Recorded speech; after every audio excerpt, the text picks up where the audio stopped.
In an era where our lives are often dominated by screens and social media, it's easy to feel like we've never been more connected, yet paradoxically more isolated than ever before.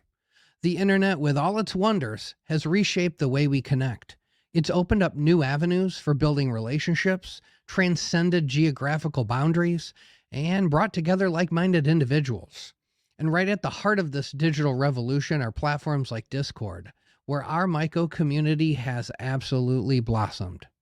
Tonight, I brought back a friend of the podcast who runs a very special Discord server to discuss with him what he does differently to foster real connection and friendship with the members of his server. Of course, we discuss cultivation, crosses, extractions, and even dosing. But most importantly, he and I took some time out of our busy lives to connect. So now I invite you to sit down, stay a while, hang out with Geeky and his good friend Whitebeard.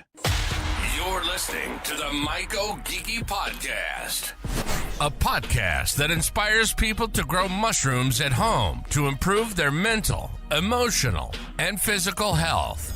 Most people call him geeky, and he is a passionate mushroom cultivator, advocate, and educator. Every week, he sits down with fellow cultivators, mushroom educators, scientists, and therapists to discuss the various ways people can approach mushroom cultivation and how mushrooms can be used to improve their lives.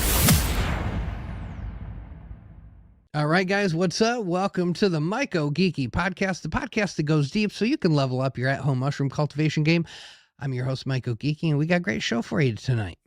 Got, we've been hitting a lot of them 1 hour marks, a lot of them maybe 1 hour, 15-minute marks. We got a little something extra for you tonight. And that's because I got a chance to sit down with one of my good friends, past podcast guest, Whitebeard.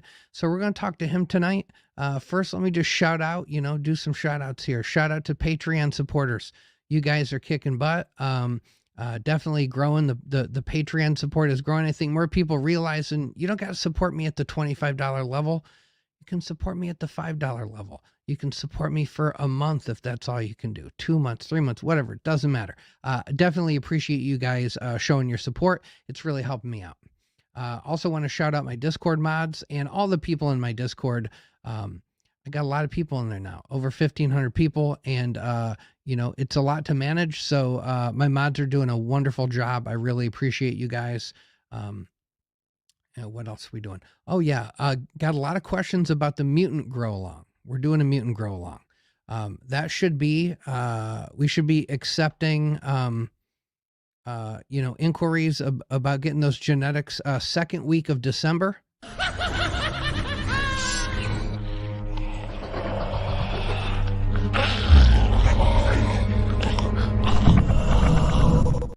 All right, guys, if your tubs are growling at you, you might be doing something wrong. But if it's a mutant tub, you might be doing something right. So anyway, stay tuned for that. That should be a lot of fun.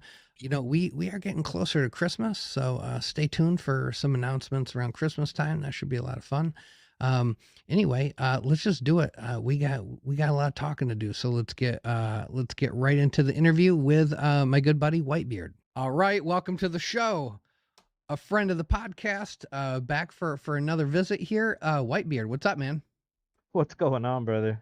Good to be back, man. Yeah, good to have you. Man, it's not been that long, but I tell you what, it's cool to have you back. It's really shows me how much can happen in this community, in just a year, 2 years. Man, we got a little history. And it's cool to see all the stuff you're up to. And so we were chit-chatting this week, and I was like, just come back on. You got stuff to talk about. We should talk about it. So thanks for being here. Really appreciate it. Hell yeah, brother. I mean, quite a bit's happened since then, huh? I know, right? All right, and we're going to talk about some of it. How about that? Sounds like a plan. So first off, we both, I would say we both have a story to tell about our early Discord. I don't want to say years, but let's just say early Discord times. And, in the beginning, you start the server and they're small and they're intimate and they're your favorite people and they have a certain vibe to them. And at some point, there's always a tipping point with these servers, and it gets popular for good reasons, and then all of a sudden stuff Gets a little out of happens. control, huh? Gets a little out of control. Yeah, Yes, for it sure. does. I think almost no matter what you do, I think just by sheer numbers this happens, and so that happened to you, and you have a new Oh yeah. server. So how about we do this? Just tell me, just so everybody can hear. Let's talk about the Discord saga. That brought you to starting a new server. Yeah, sure. So you said earlier you didn't want to talk about our earlier Discord years, but Geeky, it's actually been years. You're right. It has. Yeah, so it is actually our Yeah. earlier years. Yeah.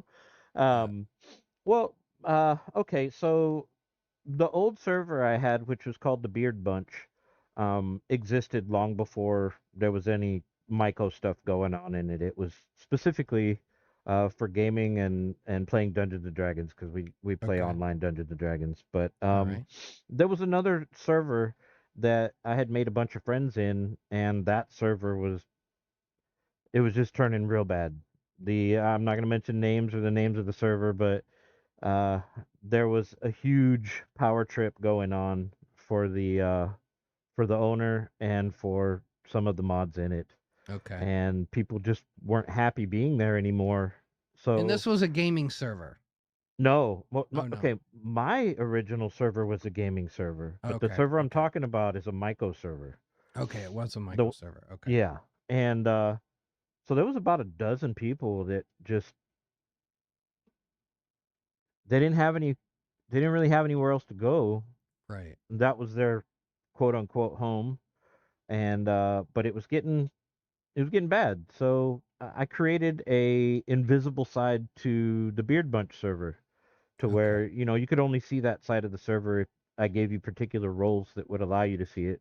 Right. Okay. And so that I did that. I made a Myco side to that server, the Beard Bunch, and it quickly became the popular side of the server, Right. quite a bit, to the point to where it was going to start needing mods and stuff like that. Right. And you know, I'm just I don't want it that big.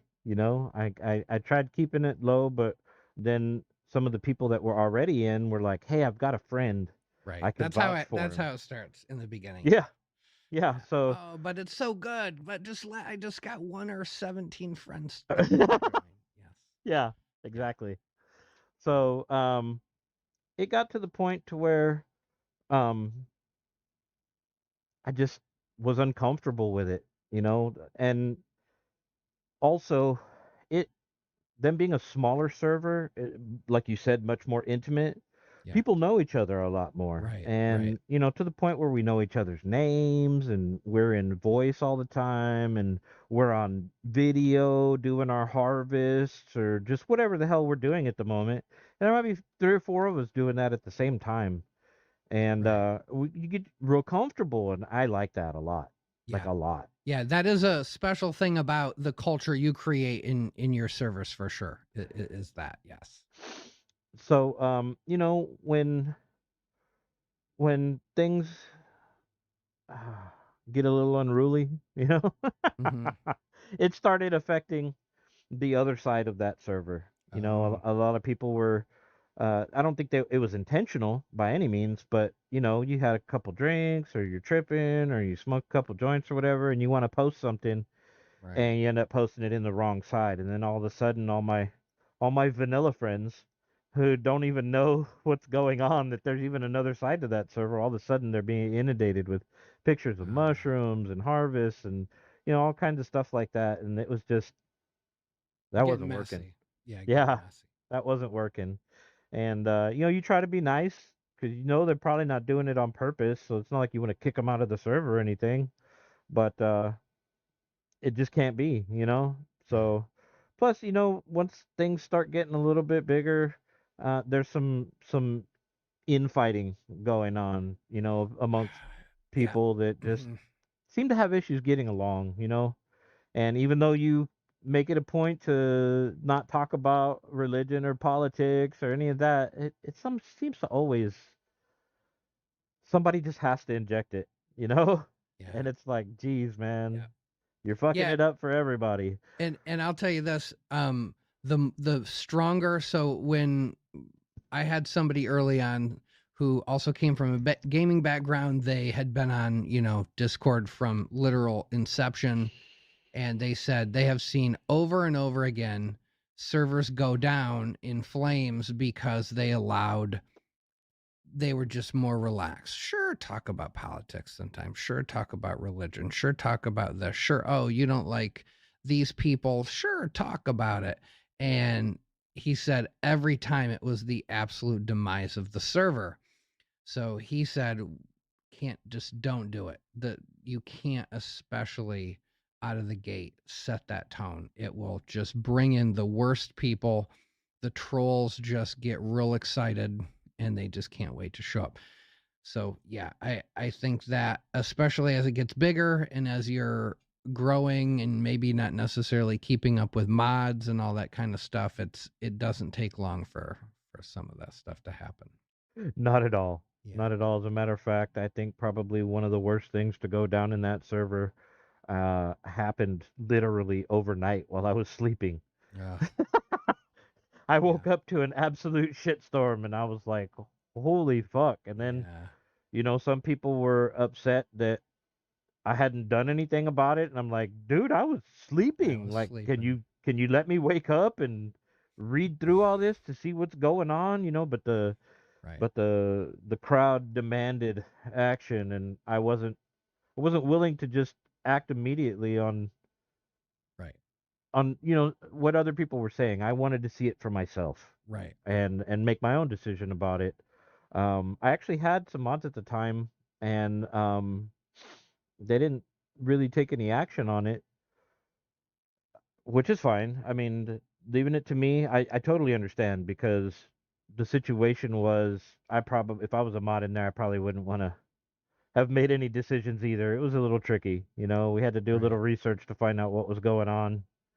But anyway, yeah, so that was the cue for me that I needed to separate this from the Beard Bunch. We needed something else that was going to be strictly Myco. There wouldn't be any more of the cross postings where the vanillas were going to see mushroom stuff and the vanillas. Yeah. I guess that's telling that I'm using that term, huh? Yeah, but that's funny. Nonetheless, so we created the Cultivation Club. Let me get this right. Cultivation. Yeah. Yeah, like masturbation, but cultivating. I think that's absolutely on the nose for most of us, because that's what we do. We just cannot get enough of the mushrooms. So yeah, I dig it. I like it. Exactly. And it was two reasons it has that name. For one, you're spot on, and that was definitely a reason to call it that. But I have issues typing, and every time I would type cultivate, it would always come out cultivate, not BAIT like masturbate, but you're like, nonetheless, that happened so many times that I quit trying to correct it to fix it. All the editing in the Discord chat. Spell check wins again. Yeah, exactly. Yes. So we just did that. We took the people from the server that were still around, because some stuff went down and some people left and some people had to leave.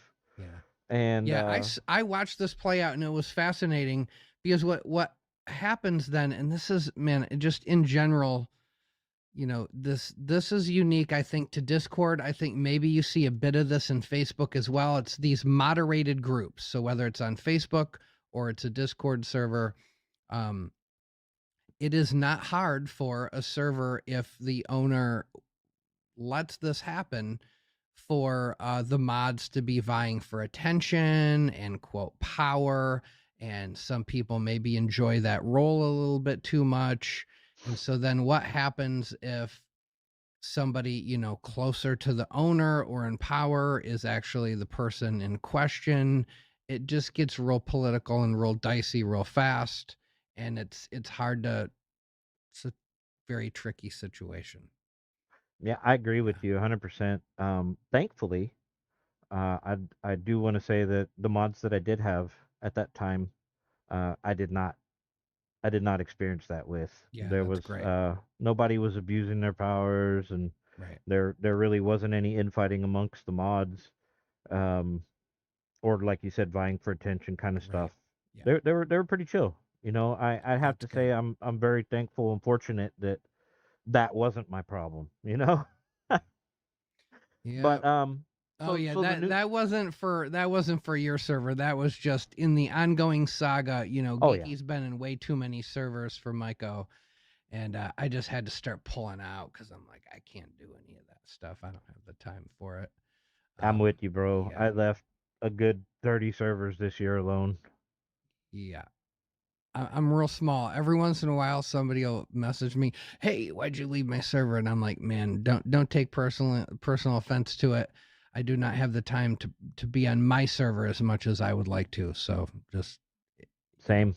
yeah, You know, I just felt weird being in these servers and not being active at all. right.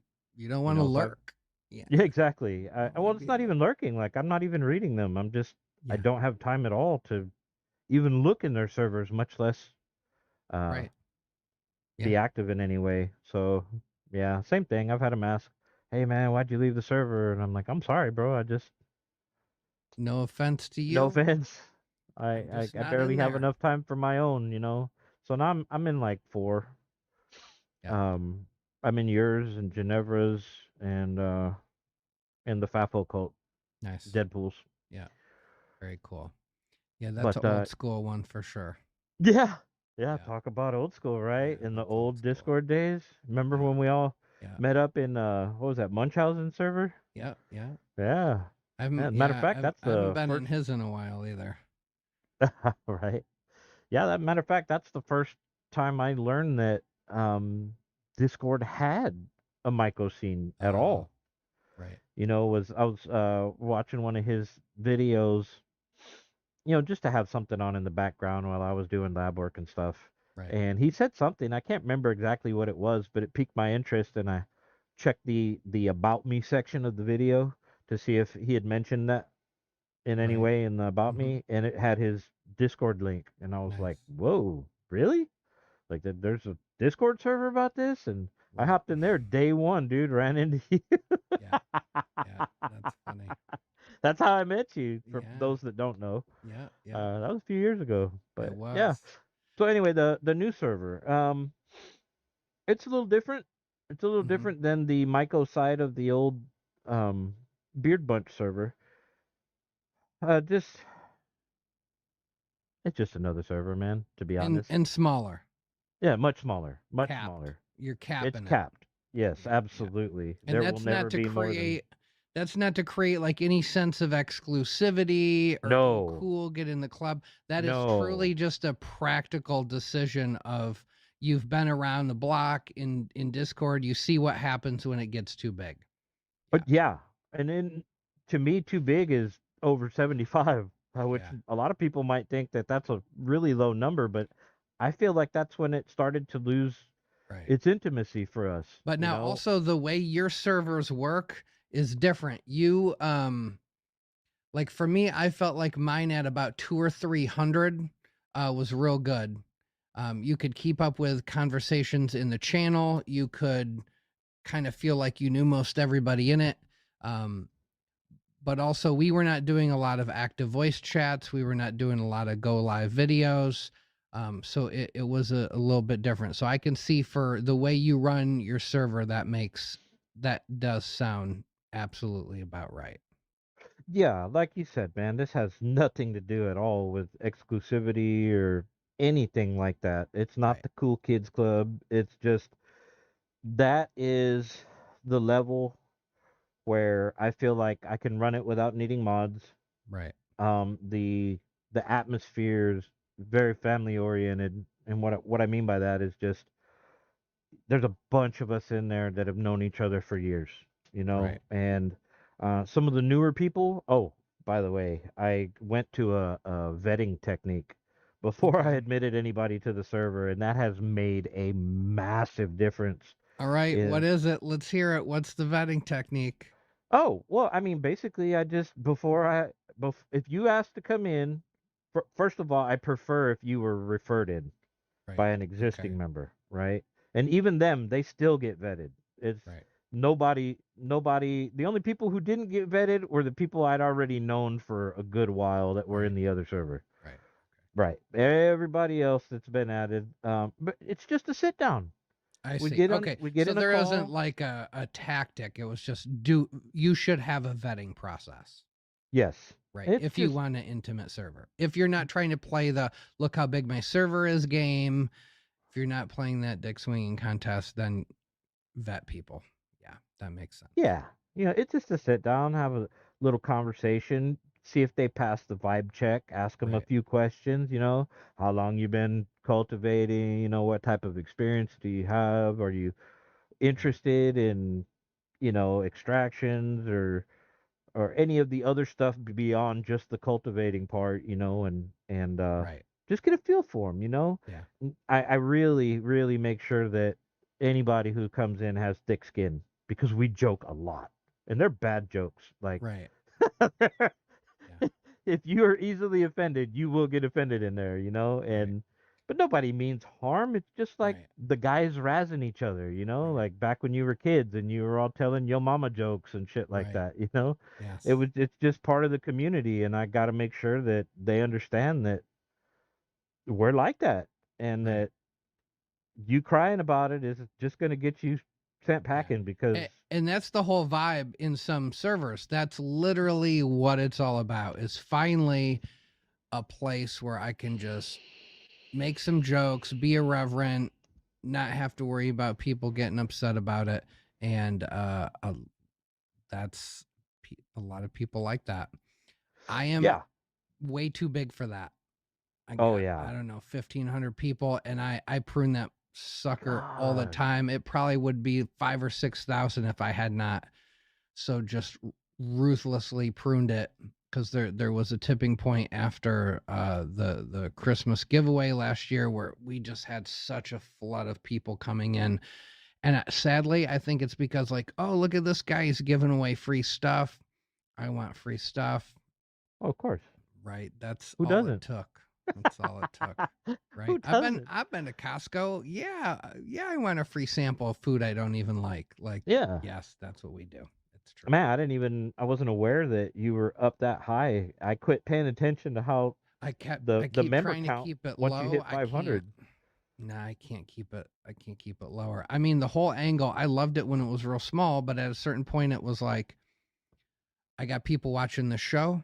People want to ask questions. People want to, an interface. And so I was like, I should open this up and I should start saying, if you want to connect and talk to quality cultivators, come to my server. And I did that. And that's when it got real big. So, I mean, I still love my server. It is still, every time I spend some hours in there, I'm like, wow, this is a great server. It's no drama. Questions get answered. Maybe not as quickly as they used to. They used to get, when it was smaller, they got answered like insanely fast, instantly, and by multiple amazing growers. It's a little bit Sure. slower now because it's too big. But yeah, still good, still great. I am tell everybody Discord is such a phenomenal place, especially for new growers, because you get to build relationships with people in a more meaningful way. A lot of good friendships will come from spending time on Discord. And I've never heard anybody say, yeah, I gave Discord a shot, a real good shot for 4, 5, 6 months, and I just hate it and I have to leave. Nobody does that. Anybody that gives it a real honest try loves Discord. Man, Anyway, I that's have to agree wholeheartedly with you on that for sure. Just the entire, I don't know, I don't want to say atmosphere because I think that should be kind of relegated to whatever particular server you're right. in, but just I don't know how to explain it. Well, It's definitely different. for me, so okay, you're not inundated with advertising like you are on Facebook. You're not bombarded by, the algorithms decision making on what feeds from what people you should want to see on Facebook. You're really controlled on Facebook. You don't even realize it, but Facebook is messing with you when you're Oh, on Facebook. absolutely. And then 100%. and then on Instagram, love Instagram, but Instagram's whole MO is just eye candy, eye candy, right? The biggest, greatest Instagram accounts know how to do eye candy. That's what it's all about there. Sure, you can DM Yeah. people, you can build some friendships, casual friendships there. But all you're doing on Discord is talking to people. Oh, yeah. So that's why it works. It is, of the social media platforms for me, it's more conducive to knowledge sharing, to, eliminating gatekeeping. Everything about it makes you want to share information with people you get to know and you want to help. You get to see them grow. I can spend 10 minutes helping somebody out one day. A month later, I can see the grow. They shout you out. Oh, hey, by the way, Geeky gave me this tip. Or, oh, hey, man, I was struggling in my still airbox. Shout out to Whitebeard for the Broke Boy Fan Tech. It's been working great. All these little things it just feels better. I don't know. I agree. Yeah. I That's what I agree. like about it. I think it's much better at getting people to connect to each other. Yes, I think so. Better than all of them. Better than Reddit, and Yeah. better than, God knows, better than the Shroomery or Mycotropic or any of those. I think Discord's where it's at. I'm with you. And it's I've safe. noticed It's one of the safer platforms as far as it is. anonymity. You can set up 2-factor authentication. There's just on every level for what our community is all about. I say that everyone should be given that a real honest try. Yeah, I agree. It has its faults as far as the security of Discord. Might not quite be as top notch as some of the other ones that are encrypted and stuff like that. Oh, But as sure, far as but for what it is, it's probably the safest of its kind out there. Much safer than Facebook or any of that stuff. correct. Yeah. Yeah. Cool, So man. Well, so okay, new server. We're that's we pretty much can't talk without talking about that because that's so integral to how we became friends. All right, so you mentioned to me in this new server, everything is scaled down. It's so appealing to me because it's just back to everything I really really loved about Discord that maybe I don't have so much in my current server, but that's okay. But you're doing a grow along. How about we talk a little bit about the grow along you're doing? sure. One of our newer members, Take the Red Leaf. Mm-hmm. He's hosting this grow along. Basically, very similar to the grow along we've had in the past. Nobody really has to pay for anything other than just the shipping Right. of the spores. And we attempt to get everyone who's participating to start on the same date. Right. That's very tricky, and it never happens right. But Yeah. at least we're close. To where it's not Right. somebody starting 2-3 weeks later kind of stuff. And we just run with it. Everybody has their own methods. Everybody has their own whatever, Right. and we're just growing it along to see. It's not really like a contest as to who has the best fruits or anything like that, but um, Yeah, the learning opportunity, right? You get to see everybody do their thing, and if somebody's flush looks amazing and better than yours, you can go, "All right, what did you do?" exactly, And yeah, exactly. it's conducive for that. Now, I do want to pull this up. We live in the era of AI, and it's just so cool, right? Like the graphics now are just so next level, right? This casual small grow along you're doing. Look at this graphic. Somebody would have had to pay hundreds and hundreds of dollars for this, a couple years ago, but we got this really rad graphic here. Now let me go into, all right, here we go. So take the red leaf. So this is some subtrop. I'm assuming his grow. Yes. Nice. And then what is this arrow over here on the right? That arrow is to indicate the particular fruit that all the swabs were taken from for Okay. the. Yeah, not only does everybody get the same swabs from the same harvest, we all got the same swabs from the same fruit, From one fruit. That from is one fruit. super Yeah. cool. Now That you is cool. mentioned the grow along, um the art for the grow along. Hmm. Now, Take the Red Leaf is a professional digital art creator. He Oh, made that. okay. All right. Yeah, cool. Because That's I what he do does for a know living. you don't get words in your AI generated art. That you can try, but it always ends up it might give you a style to go for, but yeah, that has to be modified. But yeah, I've done a few things, and I mean, no offense to him if this is all 100% original, but it No, looks fantastic. I think he does use AI to help Nice. generate parts of his art, for Very sure. cool. I think At that's least from really what I gonna be remember. If I'm wrong, my bad, Red. yeah, If that was from scratch, I'm sorry, but yeah. I thought you used AI. I've seen you've said you've used AI, so I assumed. Yeah.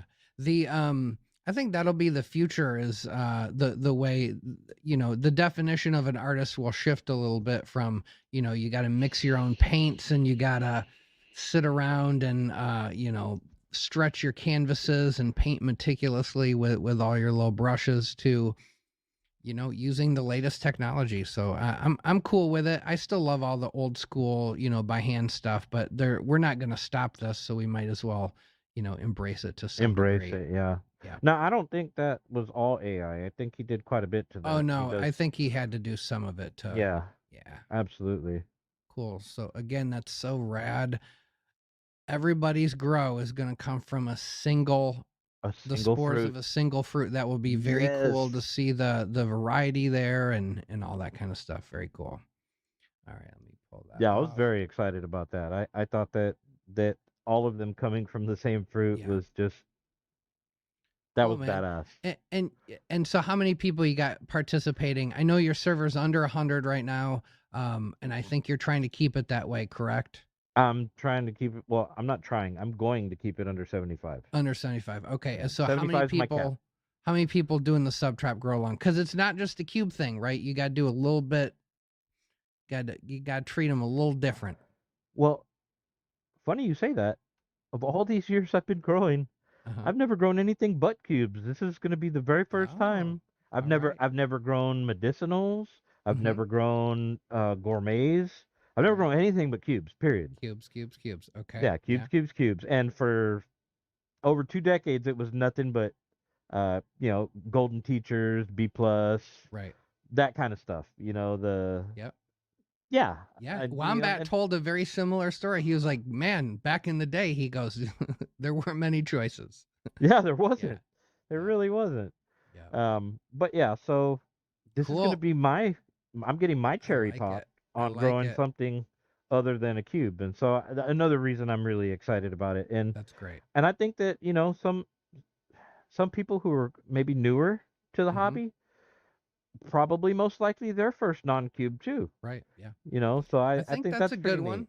I think that's a good one. I think as long as you guys figure out a way of boosting the humidity, I don't even think it has to be outrageous, but if you can get the humidity bumped, I think you guys are going to get some cool fruit. It looks like Red Leaf already grows them, so I'm sure he's given everybody some tips and tricks. So that's awesome. Absolutely. Yeah, Yeah, very cool. basically from what he told us, they grow almost exactly like cubes, except for they like to be choked a little.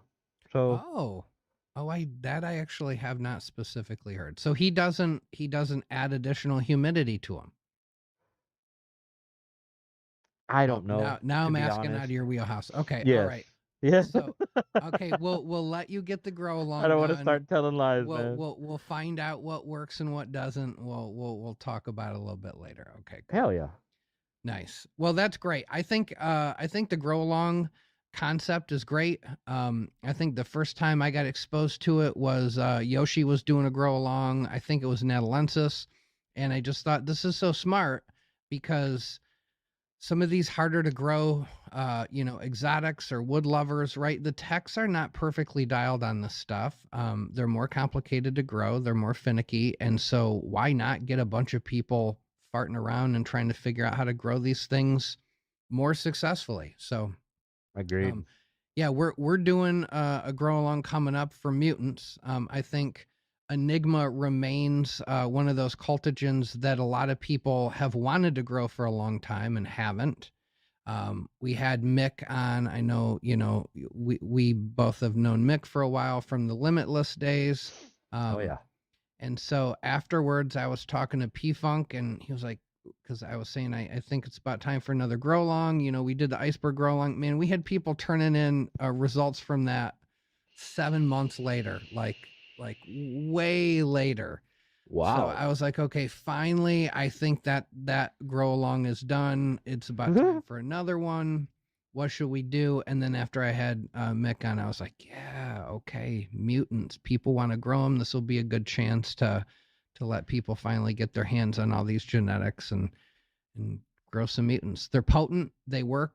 I mean, the Denver Psychedelic Cup, had a lot of mutations and blobs showing up and representing real hard. So I think going forward, you know, instead of it being all about that perfect canopy or that singular amazing fruit, I think a lot of us cultivators are going to be looking at blobs and mutants for potency and unique alkaloid profiles and stuff like that. So that's what we're doing for that. So this is great.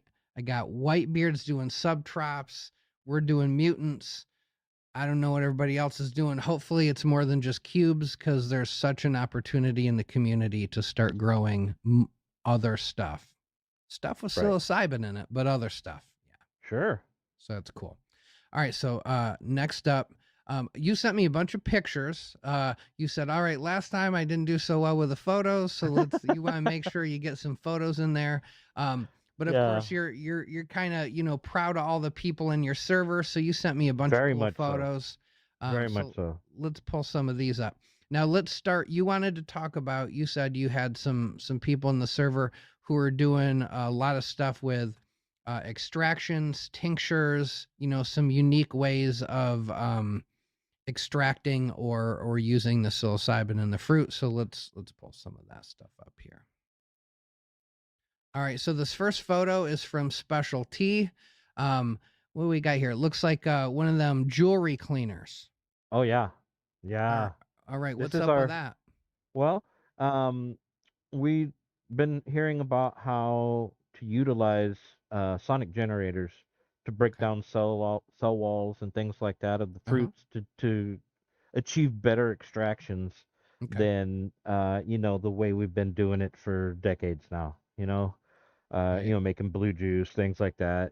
Crystal of the gods, all that stuff. The techniques of doing a cold wash alcohol extraction. Now don't get me wrong, I've done those for a long time and they do work. Yeah. By all means, they do work. Yes. But just the efficacy of what you're pulling out of the product that you're starting with is considerably lower than some of the more modern techniques. Right. Now the one from Special T, that picture there, I have one of those as well, and it's a jewelry and auto parts cleaner. Okay. And And some what of them, do these things run? $100, $200? oh no. I got a 3-liter one. The one his is a 2-liter, and I'm not sure what he paid for it, but I bought a 3-liter and it was like 70. What? Okay, cool. Yeah. Cool. Yeah. Nice. And they come in different you got to pay attention to the power of them, when you're looking as far as how many watts, they put out, stuff like that. How many of the generators are on the bottom of the tub? Some of them only have one, some of them have 2 or 3 or 5, It makes a big difference. All right, I like it. Of course you want the higher resonance and you want the multiple generators. Okay. Matter of fact, I think I might have sent you a video of that particular one in let's action. do it. Let's do it. Hold on. Let me pull this video up. I got it. Here we go. All right, this is a video of, now I'm assuming, so this has got some pulverized, some powdered fruit. Yes. Is it in water or is it in alcohol? I'm not real sure as far as that video goes, because we've been playing around and we I'm not sure what specialty Okay. did in All that right. video. All I right. just wanted to use it as a. All right. Let's a watch it. okay. I had to pull the volume down. It was a little bit loud. So Sure. pardon me if it's still a little bit loud. We'll see. Here we go.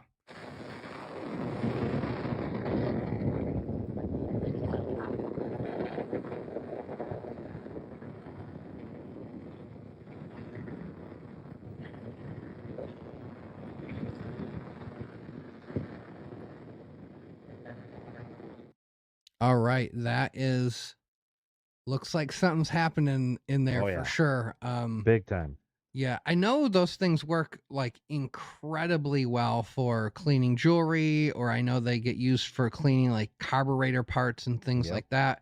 So I know the concept is really sound. So I'm assuming for what we're doing, it's literally shaking the molecules to the point where it starts breaking up the cells Yes. and it liberates more of the good stuff. I know Cayman Chemical, because they saw an uptick in their psilocybin and psilocin standard sales. They put out a video from one of their lead chemists, and in the video, she actually talked about using sonification as a means to, towards more accurate potency testing. So, if it works for the fancy schmancy PhD chemists, it's probably a good idea for those of us that are trying to not leave any, stuff on the table.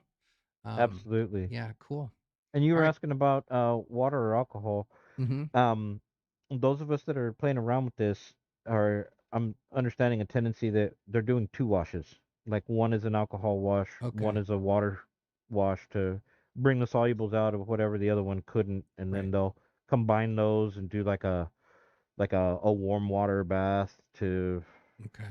evaporate some, Yeah. that Well, kind of stuff. the boiling point's different enough that as long as you can control the temperature, yeah, you could do the alcohol extraction, then add the water, then boil off or maybe you would reduce the alcohol first. There's a lot of ways you could play it, but yeah, Sure. at the end of the day, you could, especially if you keep track of what you got in there, there would be a way that you could first boil off all the alcohol, then you could even reduce down The to water whatever itself, degree yeah. the water is until you had like a tincture that then you were at, you could have just droppers and you could figure all that stuff out. So I'm imagining that's what you guys are going for.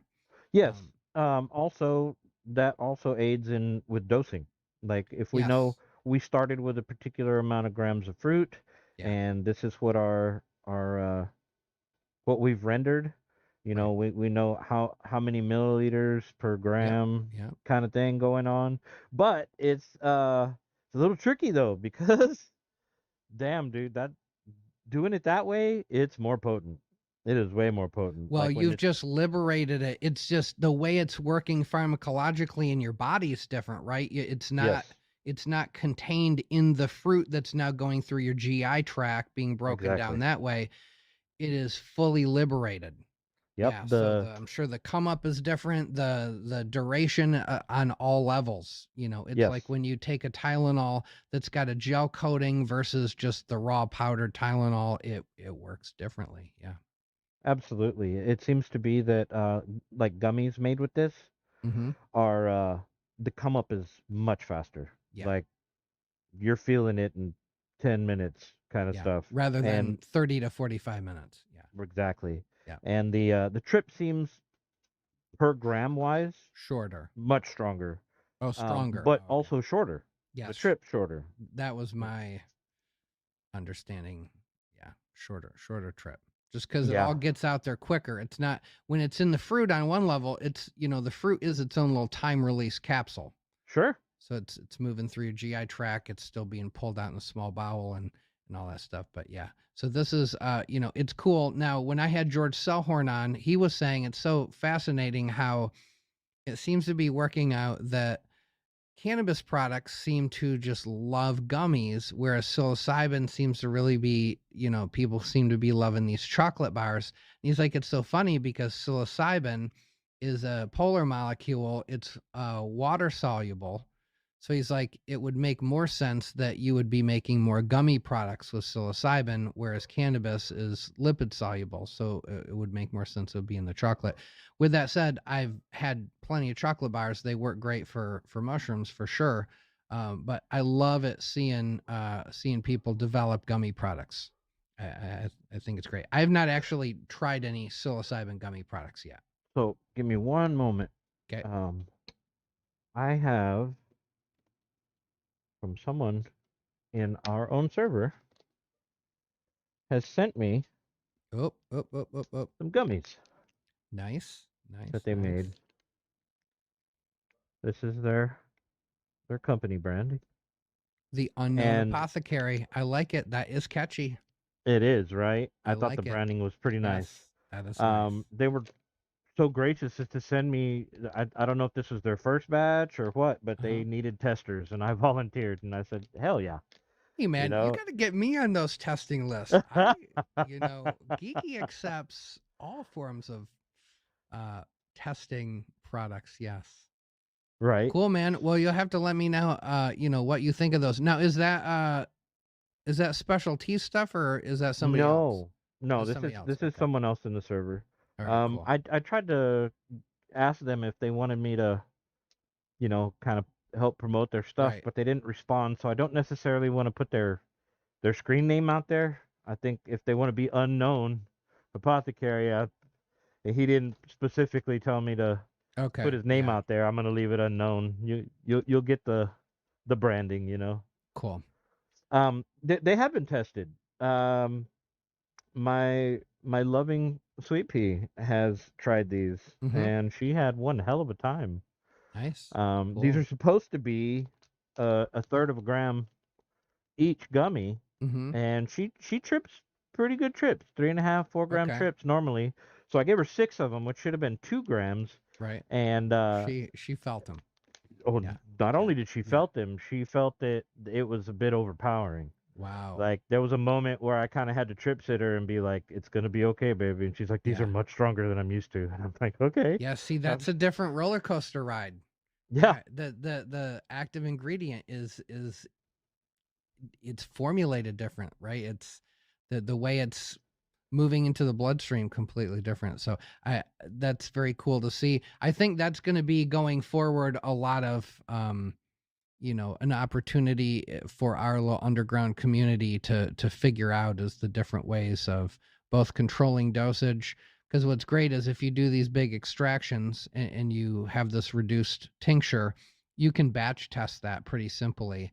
And then now accurately for maybe well under $100, this is the actual dosage on this stuff. That's, I think a lot of people would pay to not have to go, well, let's see how this one goes, right? Like, I think people would like that. It'd be like going on a roller coaster where you get the preview of the entire ride before you go on it, and you go, okay, yep, this is what I'm prepared to do right now, and I think that'll be good.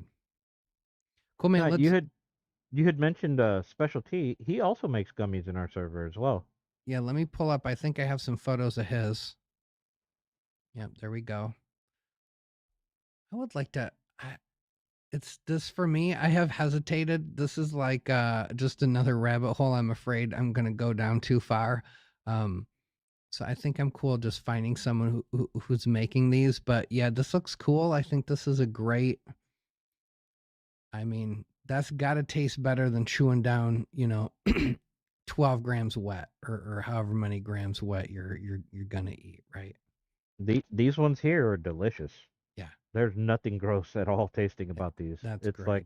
It's like a gummy. Like, yeah. You know how sometimes you'll get some of the more stronger gummies, the cannabis gummies, and you can really taste the weed in it? It's not like that at all. Yeah. Very cool. Yeah. All right, let me see. What else do we got here? All right, let me go back. All right, so now I'm going back from that kind of DIY sonification setup with the ultrasonic to this looks a little more serious. This is from Wabi Sabi, Scientific American FB120 Sonicator. This That looks dude's like got the good stuff. this is Yeah. like the legit deal right here. Oh yeah. Nice. Yeah. It's All right. legitimate lab equipment for All sure. right. Playing That with dude's some big killing boy it. toys. Yes. Very cool. All right. What else we got? Yeah. in He here? also. I'm not sure if he's making gummies or chocolates. What he's doing with that, but I do know that he also makes tincture. Oh, cool. And All right. Yeah, I got the next that guy's picture. pretty impressive, actually. He's one of the newer he's cool. guys to the server.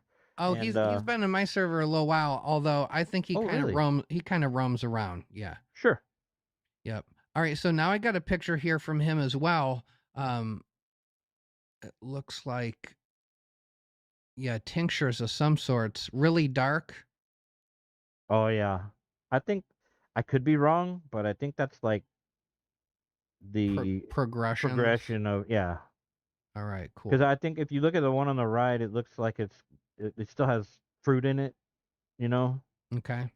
And then it looks like maybe the next one, it doesn't look like it has any fruit in it, so it's probably been sieved or something like that. And then the last one might have been through I don't know.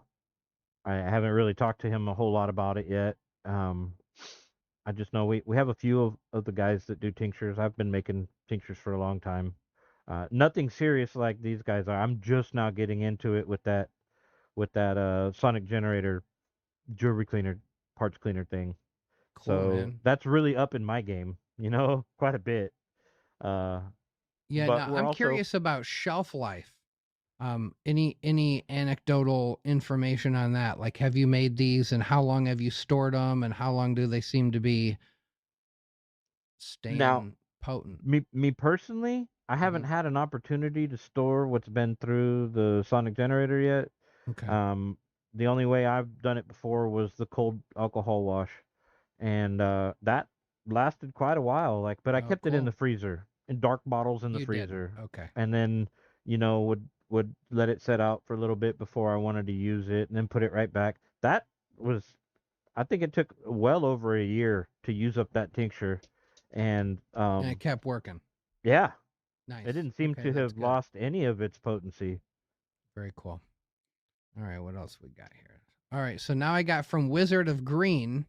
Now when I first saw this, I'm like, are these somebody's fingers in a jar? What the heck is this? But it says fermented honey.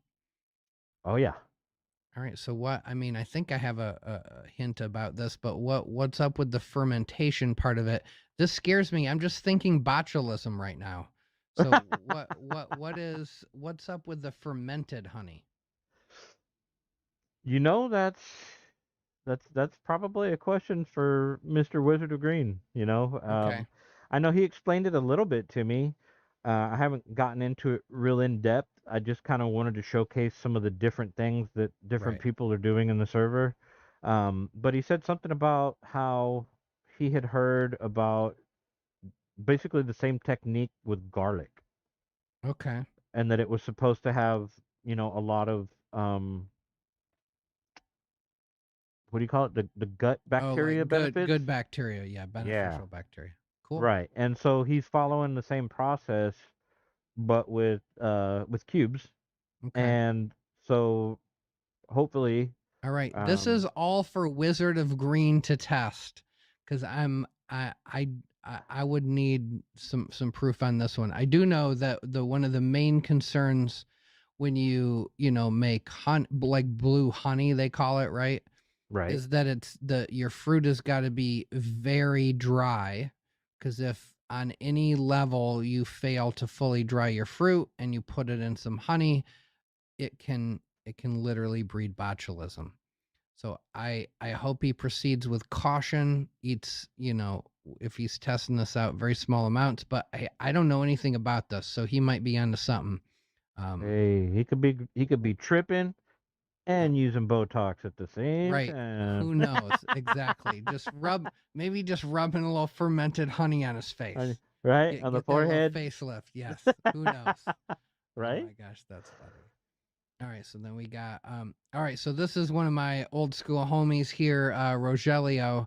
Oh yeah. He makes some just absolutely artisanal chocolate. So I have not seen these.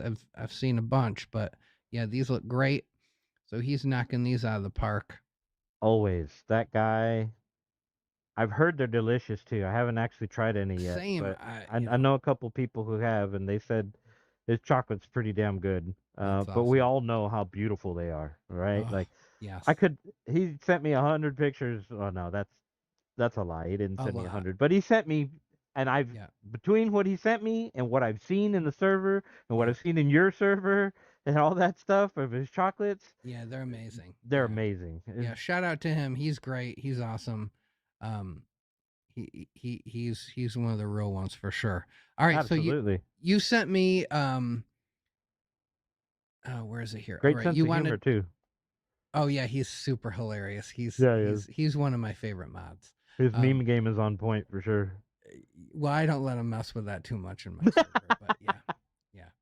Yeah. All right, so let's go into a section, hybrids and crosses. You had a bunch of stuff just from people in the server you kind of wanted to shout out and show off a little bit, so I'm gonna pull that up right now. Sure. All right, so let me make sure I'm in the right spot here. I am. All right. All right, so this first one here, Stinky Foot's Stefan Marbury F3. Definitely looking like these probably work. Yeah. Yeah. Yeah, they do. Yeah. He's a low key like heavy hitter, man. Yeah, he He's is. got some cool stuff for sure. Yeah, these are great. Yeah, that's a hybrid. I didn't Okay. really get a chance to get a response from him of what the hybrid is, Uh-huh. but he did when I asked him if it was a cross or an ISO, he made sure to correct me that it's a hybrid. Okay. So that indicates to me that it's a cube and something else, I'm Something else, assuming. yeah. Yep. Yeah. Cool. Whether All it right. be who knows what it is. Well, I'll have if I to, could I'll have ever to- if I could ever get him to come on the show and tell us, then he can just tell us. But yeah, in the meantime, he's cool. If you guys are in any servers and you see Stinky Foot, definitely say hi to that guy. Absolutely. All right, next one from Gerbils. It looks like we got a cross, Leucistic B plus cross with Suncoast. Oh, Right. does he go by? Yeah, I know Sarek is. So is this his new name, Gerbils? No. Oh, No, okay, different. those are two separate people. Okay. And I from my see. understanding, I could be getting this wrong, but from my understanding, they're partnered, and I see. like Okay. in business together kind of stuff. Cool. And they're creating some new genetics, right? Like that. The Nice. Suncoast, from my understanding, is a wild cube. Okay. That they, I don't know, what they did as far as trying to find out its origins or what Mhm. exactly that one is, but he did verify it was a wild cube, and that they had been working it considerably for over the last year, just pheno hunting things like that, and then of course they've made not they specifically Sarek made that cross, Awesome. and he asked me to, I was asking him about, okay, well, tell me what I can show off for you, to showcase you and Yeah. being one of the members of our server. And he said, even though Sarek's not in the server, if I would be so kind as to make sure to put his name there, because Nice. that's his work specifically. Awesome. And yeah, so they've got Suncoast Genetics, and I tried to throw their little logo in there that way. Very cool. Yeah. If you guys recognize it somewhere, you know where it's coming from. Cool. All right, and then now we got this looks like it is from Kyle Hamburger. Cool name if that's really your last name, Kyle. Awesome. If not, hilarious. And this is White Billy 600, which this Cultigen apparently says here was the Denver Psychedelic Cup winner. I don't know of what category, but awesome. So, and then that's through Full Canopy Genetics, who definitely showed up for the cup from looking through the spreadsheet.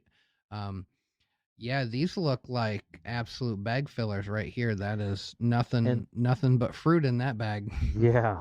Yeah, that guy is very impressive with his harvests. Anytime I've ever seen him share anything, Awesome. it's always like packed to the gills. That's cool. And from my understanding, through the talk I had with him, that particular cultigen is his. Oh, cool. Yeah. All right, so he is part of Full Canopy. I know there's a few of them. I know they're like a From little my group of guys. understanding, yes. Of Very course, cool. I could always be wrong. I'm All right, they get when you're talking that's to, what the yeah, comment section is for. If we get it wrong, exactly. just let us know. It's all good. Yeah, yeah. Please let me know.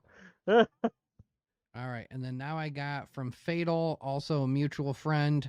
All right, but some of these guys, man, they change their little Discord names all the time, so they throw Oh me yeah. off every once in a while. So I'm like, at least Fatal kept Fatal in there now, but now it's Frontline Fatal. Okay. Anyway, Now, Low I Spore think that's his Tidal gamer Wave. tag. I think that's his Oh, gamer that's what tag. it is. Okay. Yeah. All right. And we call him Shoebox King. Shoebox King. All right. Yeah, that dude But is man, awesome with shoeboxes. these Low Spore Tidal Waves look gorgeous. These Now, are some really attractive fruit. now that's his isolation. Okay. That's what he was pheno hunting for, and Very cool. that's his product. Nice. Now, I just want to say, I think we're rounding the bend on those. I just want to say, from a year ago when I started this podcast, even definitely from 2 years, a little over 2 years ago when I started doing this, um, the amount of people who are doing crosses, who It's are, insane. Yeah. this is what I'm all about. From day one, I was like, I want more people doing this. There's a lot of work to be done. I am so happy to see every day somebody else doing crosses. Oh, where'd you learn how to do that? Oh, I watch Ed Grant's channel. Oh, where'd you learn how to do that? Been hanging out in your Discord. Where'd you learn? I'm like, yes, that's what I love, because this is not terribly complicated. You just got to put a little more work, buy a couple things, Sure. and do the work, and then get it out there and start sharing your F1, F2, F3 swabs, and just it's like fishing, man. You got to cast that line. Now, Got to what cast I that line, see what you get. what I really like about it is this, just like pretty much any other aspect of mushroom cultivation, there's a broke boy version. Yes. There's a broke boy version of everything. Yes. And the more we learn about those, the more accessible everything becomes to people wanting to experiment with things, Yeah. and I absolutely love that. Yeah, so I think one of the primary things that keep people from growing their own cubes is it's too hard. They go, or it's too much money, and they go, wait, Geeky, I'm not gonna buy that flow hood you got behind you. I'm not buying a microscope. I'm not buying $4,000 worth of crap to put on shelves. And Yeah. I say it's okay. You don't have to yet. If you get addicted, you will eventually. But for now, you Yeah. don't have to. There are things where I don't care how broke boy you are at your core, eventually if you keep doing this, you're going to want to spend a couple dollars on some things. Sure. But man, the amount of times I'll use your broke boy fan tech as an example. The amount of times I recommend people, they're like, all right, I tried a still air box. I don't like it. It's too hard. And of course, any shroomery person's going to go, well, that's how you got to learn. And like, well, no, everyone learns different, man. That is not how everyone has to learn. You just don't. You can buy a box fan and a couple a Merv 13 and a Merv 7 or 8 filter. You can slap them on either side. You can grab some duct tape, and you got yourself You're a running. pretty effective flow hood. It is it's not perfect, but man, I've never done one. I went from still air box to positive pressure bag to flow to FFU. But the amount of people that tell me, oh, yeah, I mean, sure, occasionally I get contamination, but boy, oh boy, it's pretty great. Yeah. Yeah. So there have been, I'm not even going to pretend like I know how many, but upwards of a couple hundred people between the Discords, Instagram, Reddit, the places I've been sharing this knowledge, Mm-hmm. that are using these. They're Oh, currently yeah. using these, Yeah. and with some pretty damn good results. Yeah. Yep. Like I've said before, the first time I ever did this, I thought it wasn't gonna be anywhere near as effective as it is. Right. And I was shocked, so that's why I really push it out there for people who are, in a situation where broke boys probably one of their only options. Yeah. Of course, everybody would prefer a flow hood or an FFU or any of these really nice toys. And I'm no stranger. I have one myself, Yeah. right? So, but I still use that Broke Boy Yeah. filter. I still Yeah. use it. Man, Different I tell you aspects. what, let me tell you this too.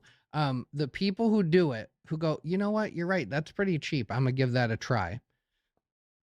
I would say maybe a third of those people very quickly message me and go, oh yeah, this was great. It was great. But I bought a flow hood. And I'd be like, well, if it was so great, why'd you buy a flow hood? And they said, well, because then I got a taste of the good life. Yeah, for Like sure. it made me realize how valuable having clean air was to this work. So I Absolutely. just finally, that was the taste of that I needed to justify in my head to buy a flow hood. And then other people go, yeah, I could buy a flow hood, but this is working out just fine for me. Yeah. And they sit on that and they're I've all even seen good. them do like doubles to Yep. make it Oh yeah. bigger. Yep. I've seen that. I've seen people put the cardboard around the sides so they Oh get yeah, themselves a little I don't know, scoop or whatever you want to call like it. a hood. Yeah, Yeah, yeah, kind of like a I hood. think one of our guys, Slink, does that. I don't know if He it's does that. Oh, cardboard. I think it might be. or like plexiglass or No, I think his is. plastic. Like at the Dollar Tree or places like that, they'll have the big sheet of like foam board. Oh yeah, okay. Yep. I think it's like that. Yep. Like Now, something you do a school project kind of thing yep. on. Yeah. Yeah. And I'll tell Uh, you what I like better about the Broke Boy versus I also had incredible success with the positive pressure bag. $40 desktop HEPA filter, a garment bag from the dry cleaners. It worked great. The problem is it took up a lot of space.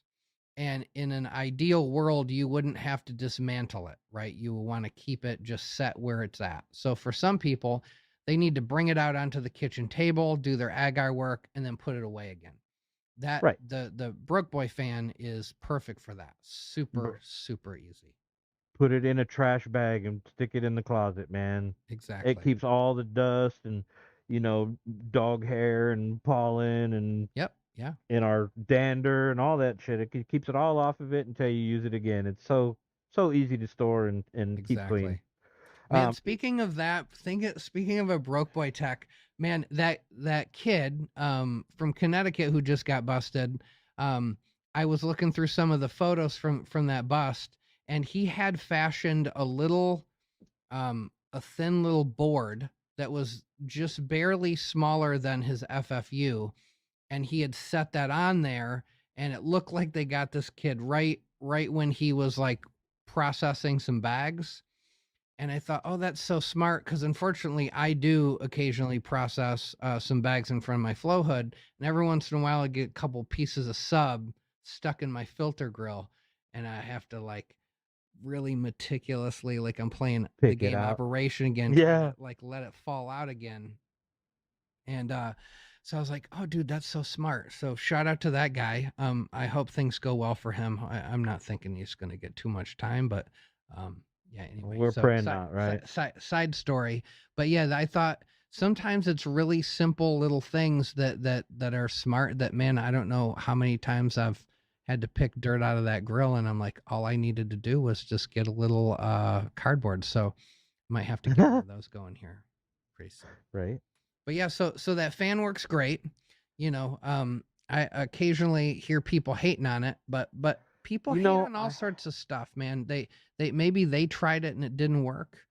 Cool, man. um, yeah, I hear you. And then there's also others out there with ulterior motives as well, Sure. trying to Yep. push their own version of whatever and they think Right. it's the latest and greatest.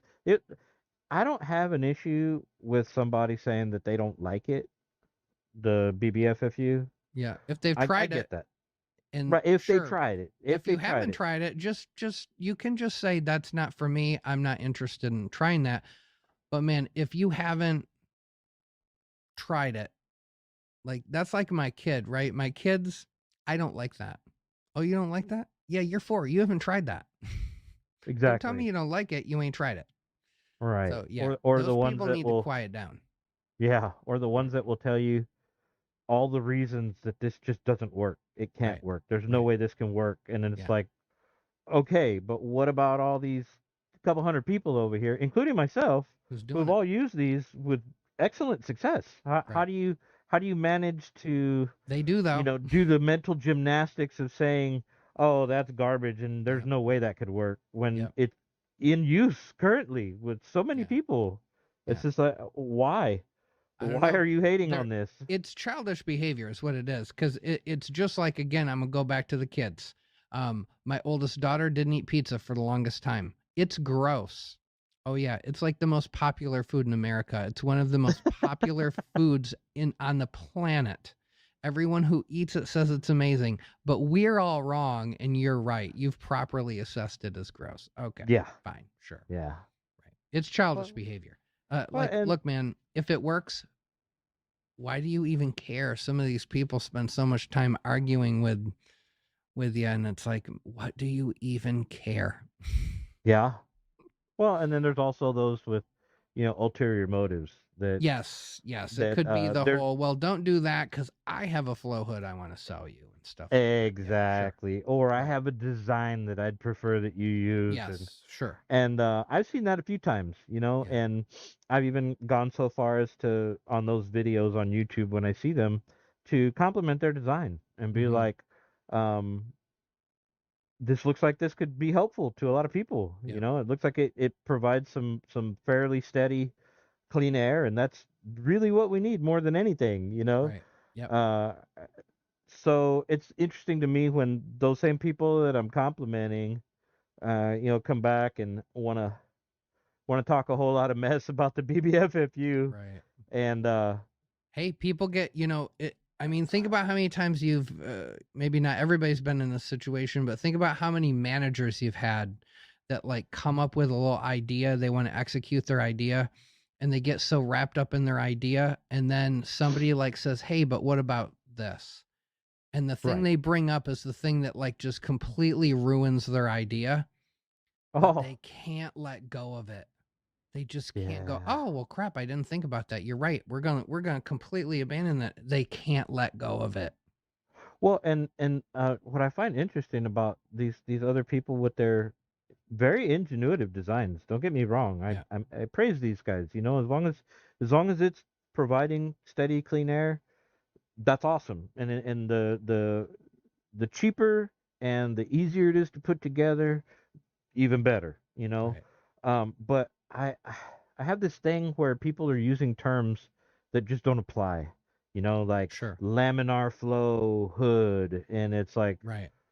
that's not laminar flow, and that's doesn't have a hood. Like, Right. why are you calling it this? Why don't you call it like HEPA box filter?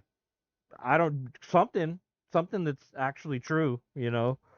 But and then to hear them talk about how, well, it's laminar flow and I could prove it with a lighter and a particle reader. It's like, dude, that Yeah, does and it not. doesn't, I mean, it really doesn't even matter at the end of the day. But yeah, those It words doesn't. definitely get thrown around. I tell everybody you can achieve clean work without true laminar flow. My Sure. FFU is not true laminar flow. Neither is mine. I can put an anemometer in different spots on that grill and it gets a different air velocity.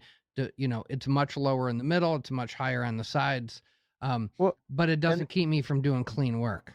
and it also may also have a slight, albeit slight, variance in the air, the CFM. So Yes. Oh yeah. like my I have a vertical FFU hood, and it does not provide laminar flow. As a matter of fact, I don't know any of the FFUs that actually provide laminar flow, including the more expensive ones They like the can't Mac 10s because and they stuff don't like have the that. corrugated aluminum channeling on them. So there's Exactly. no, and Well, again, it's not they just were that. supposed to go. They're supposed to go in the ceilings of clean rooms. They're Sure. just air scrubbers that we're Sure. using as flow hoods. Right. Right? They're Right. just Well, not. it goes beyond more than just the corrugation. It also has to do with the depth of the filter and the Yes. size of the baffle, the airspace of the cabinet and the baffles, all that stuff. It all has to be like on point in order to achieve laminar flow, actual Yes. laminar flow. And so it's just interesting to me how those words get thrown around a lot. Yeah. You know, But like you it's said, completely unnecessary. ulterior motives, right? Like some Yeah, people, if I get on the show and I say, hey, for a lot of people who are just starting out, who don't want to use a still air box, you can spend $40 and build a broke boy Fantech. They don't want me saying that. But yeah, unfortunately, I'm here to spread information, pluses and minuses to all sorts of stuff, but you got a pretty low entry point to FAFO on that one, right? You're not absolutely. going to cry too hard if you go, okay, this helped, but this is not what I want. You're out $40, right? Like, what do we? I mean, people spend that in Starbucks in 3 days, so it's like Yeah, not. I don't feel yeah. bad recommending it, especially considering I don't know anybody that said they didn't like it that tried it. They'll go, That wow, this actually works used it. pretty good. Yeah, I'm yeah, pretty exactly. impressed. So that's cool. So yeah, that's because we can't have Whitebeard on and not say something about Broke Boy Fantech. Thank you. Gotta do that, guys. I appreciate that. If you're using a still air box, if you're contemplating buying a flow hood, and you're in the predicament where you're like, ugh, I'm gotta spend more money than I want to at this point in the hobby, you don't have to. You can literally just try this fan out. It works pretty great. Without Absolutely. making it too complicated, buy a 2-foot by 2-foot box fan. If you're lucky, you can get one for $10 somewhere, maybe $20. Go on Amazon, buy a 24 by 24 MERV 13 filter. That one goes on the outflow side. That's the side that blows the air at you. That's the denser, finer, filtering particulate material. The back, you put a MERV 7 or 8. I have heard people not put anything on the back. I don't think that's a good call. I don't think it is either. I think you are controlling the flow in a more accurate way by putting that pre-filter on the back. You're also making your MERV 13 is going to just last longer too by doing that pre-filter on the back. You're right. Yeah, absolutely. Your main filter will last considerably longer. Yeah. But what also happens there is that rear filter does a number of things. Obviously pre-filter, right? So it keeps the fan and the inside of the fan cage and all of that pretty clean. Yeah. And it also helps diffuse the air so that as it's coming through and going through the filters and all that, it becomes considerably less turbulent. Yeah. Yep. And another thing that was kind of neat that I never thought of when I was building this stuff was it creates back pressure, which actually gives you more output out of the main filter. Yep. I would have never thought that it would have worked that way, mainly because, I don't know what the hell I'm doing. I'm just swapping parts around, finding out what's the best combo stuff. But yeah, so I would definitely recommend if you're gonna do a box filter type of filtration, I mean a box fan type of filtration, definitely do the rear filter both with filters. It. Yeah, for sure. It helps just too many things. Yep. I think in general, what I tell everybody is I spend more time assessing where they're at in their cultivation, career, hobby, journey, whatever you want to call it. I spend more time asking about their home environment. How much space do you have to dedicate to this? How much money do you have to dedicate to this? How much do you truly enjoy cultivating? Are you obsessed? Can you not stop watching the MycoGeeky podcast? If the answer is yes, then sure, buy a flow hood. Absolutely, you should. Hell, go on government auctions and buy yourself a $5,000 flow hood for $180 if you're lucky. Right. But if you're doing most of this work in your kitchen or in a dining room table and you're not doing this all the time, you like it, but it's just one little aspect of your full complete life, then you probably don't need that and you need other options. So there are so many options. There's Broke that. There's still air boxes. There's Gordo Tech. There's Lab Rat's little, their little tiny flow boxes they got. There's a guy on Etsy that sells these ridiculously tiny, almost obnoxiously tiny FFUs that I think they run on like a computer fan, but but I think Well, they work if you're willing to work in this really small space. So Lab there's Rats has one like that. so many options. Lab Rats has one that's like this big, Yeah. Yep. and it uses one or two computer fans in the back. Yep. Yeah. Um, Lots of options. I personally thought that looked a little janky. Yeah. But Maybe, I mean, maybe just for the price yeah, point. they're just, man, But they just, everybody, like, they were the only people in this space making flow hoods sure. for the longest time. So there was a period of time where they just had to have more options. And yeah. Yep. Well, I'd really like to finish my statement on that one because I don't Yep. want to leave it off on that. Sure. I know someone who owns one, Mm-hmm. and surprised me. It surprised me. It's little. Mm-hmm. It's little. Like, Yep. I don't know how you're gonna do anything other than work a couple of plates and maybe like Right. do a But transfer or two in yeah, front of it. But um, that's what some very people can functional do. Yes.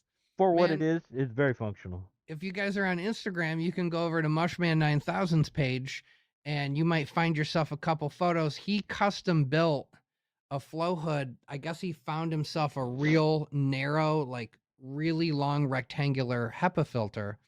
And so he made this, it's like a HEPA bar, and he works tight and he does all those little transfers in front of it. And cool. Hey, you just don't know till you try it. So anyway, all right, Broke Boy Fantech works great.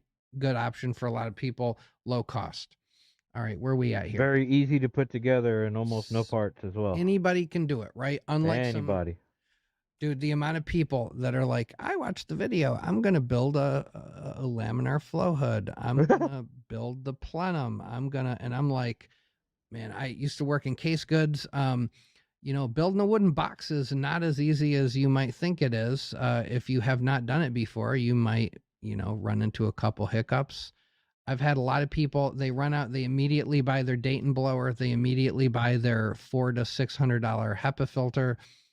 And by the time they're done, there is no way you can convince me they saved any money over buying one of those.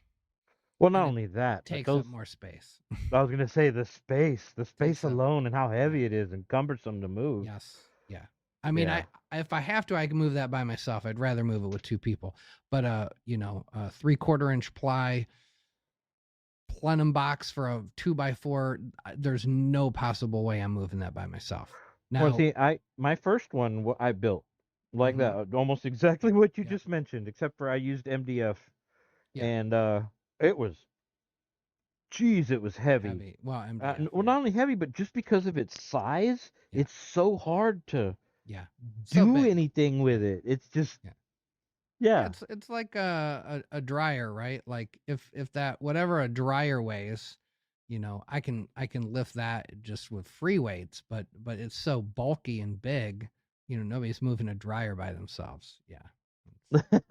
Kind of like that. I'm not. I'm definitely not. Man, speaking of memes, man, I saw some little video the other day of this guy was like trying to steal somebody's refrigerator, and he managed to get the whole refrigerator on his shoulder. And then as he's walking away, right, the joke is like, look at this guy, meth can make you do so many amazing things. And then this guy gets on his bike and rides his bike away holding it. And I'm like, okay. I saw that. I was like, wow. Holy crap. Yeah, that was impressive. All right, so where are we at? We're we did the hybrids and crosses. We talked about some isolations. We talked about Broke Boy. We did the sonic generators. I'm just looking over show notes here, guys. Hey, I did want to tell you in the audience, I apologize if you see me looking around a lot and all that. I got a couple sick doggos at home, and okay. I'm just trying to keep an eye out for them because they've been kind of having it come out of both ends, and it's been fun. Yeah, a lot of fun. Yeah, I do that at work. Yeah, it's nothing but good times. Yeah, yeah. You haven't lived until you've cleaned it up from a grown adult. Yes, that's what it's all about. All right, so let's do this. You mentioned wanting to talk a little bit. We kind of touched on dosing a bit with the extractions and all that. But you said, hey, maybe I wouldn't mind telling this little story about a Jack Frost trip. Oh, yeah. Oh, yeah. All right, so yeah, let's talk about that. Well, okay. So normally the pins and aborts that I have, I don't take them myself. Okay. Normally they're ground up into everything else that's for microdoses, the pills, the capsules and such like that. Right. And I've been doing that for a long time like that. You make use of them so that they're not um, waste. Yeah. And Sure. I had heard people say before that the pins and aborts are a little more potent, and I did not give heed to that at all, Okay. like at all. And me and two of my buddies, we're gonna trip. We knew there was a big lightning thunderstorm coming, and we wanted to, as dumb as it sounds, as old as we are, we wanted to be outside during the storm. Okay. Yeah. Cool. Like that probably dumb, right? Like we're lightning rods or some shit like that. Who But knows? we've That's a noticed great before. last trip right there. If you die tripping balls by a lightning strike, I mean there are way worse ways to go. Right, right. But we live on a tropical island, and we get some really nice lightning storms sometimes, and Mm-hmm. and we've noticed before that if you're stuck out in it for some reason, getting from your car to your house, or you're walking the dogs, whatever, you can feel like all the hairs Oh yeah. stand up on end, and there's like an energy field in the air, like Oh yeah. charged ions that Yeah. you can feel it, and we wanted Yep. to know what that felt like while we were tripping. So Dude, you I got brought me wanting that now. That Dude, it sounds was cool. amazing. I I can't bet. even describe how awesome. We all I ended bet. out outdoors in the storm for hours in nothing but Nice. our shorts. Took our Wow. shirts off the whole night, running around. We were acting like kids, dude, in the rain. It was awesome. Anyway, Wow. Those um, Jamaica retreats don't have anything on you, Whitebeard. That's that's what I'm talking about right there. right, right. Dude, you got a whole new business model right here. But yeah, so I brought over, I was in a rush, really, is what it was, and I started grabbing handfuls and weighing it out so that I Right. made sure that there was enough for all of us to have a good trip. We were gonna Mm-hmm. do 4.5 grams each, Okay. which Yeah. is that's already a pretty damn good dosage for designer genetics like Jack Frost. Yep. That's Yeah. that's not 4.5 grams of Ape, golden but teacher. yeah. Yeah. Yeah. Also not Um, golden teacher. Yeah. the what? I said, well, it's not 4.5 grams of ape, but it's also not 4.5 grams of golden teacher. Yeah, Right. it's nice. So I did that anyway. So these were all aborts and pins. No, no, no, no, no, no, no, no, no. It Okay. was just handfuls of whatever I had dried.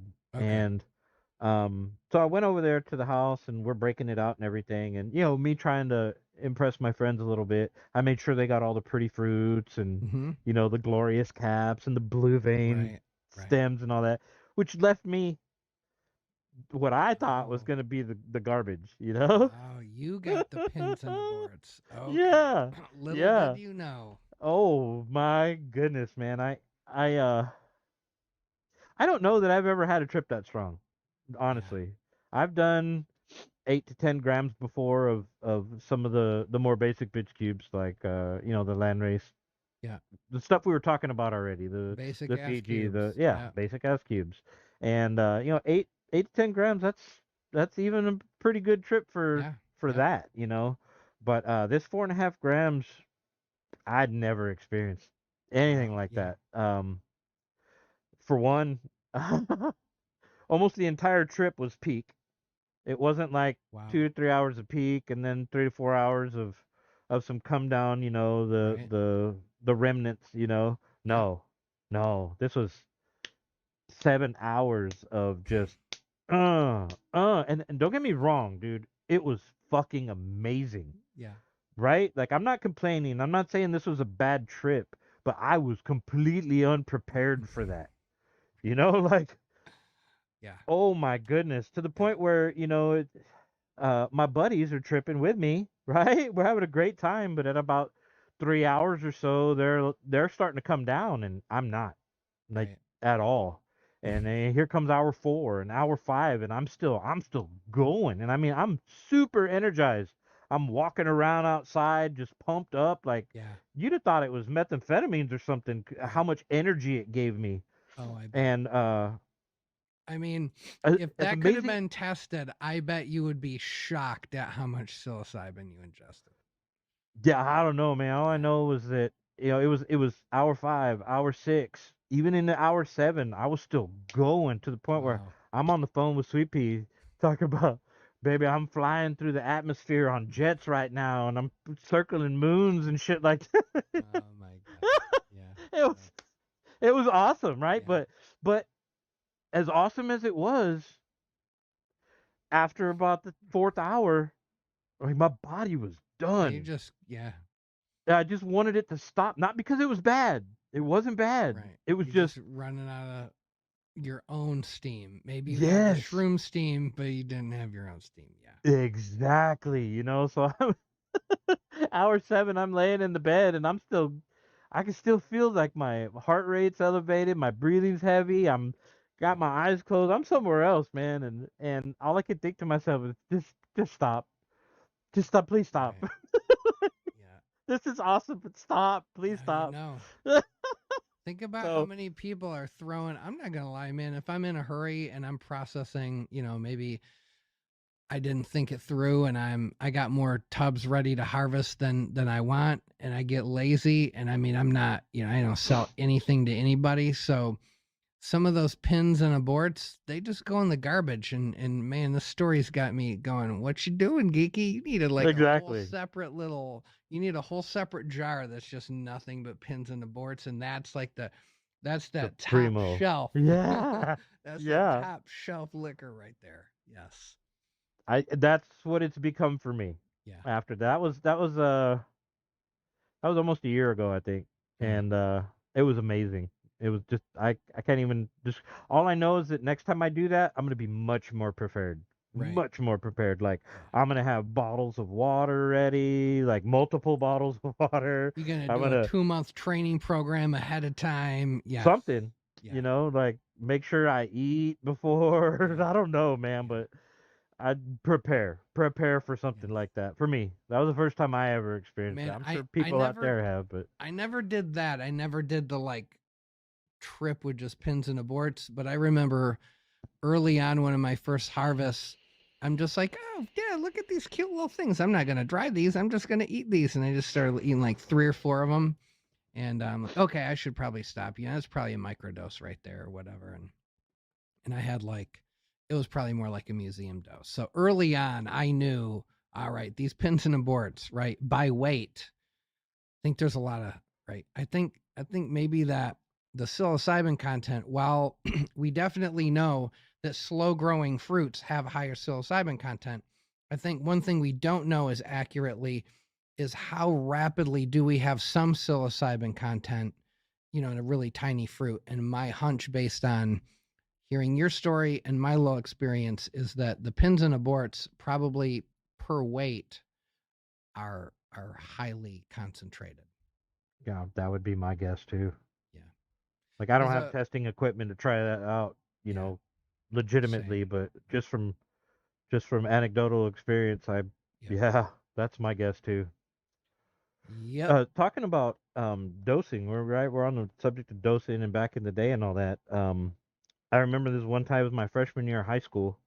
I don't know if your school was like this, but ours was if you missed enough days of school to where you would like fail, they offered you something called Saturday school.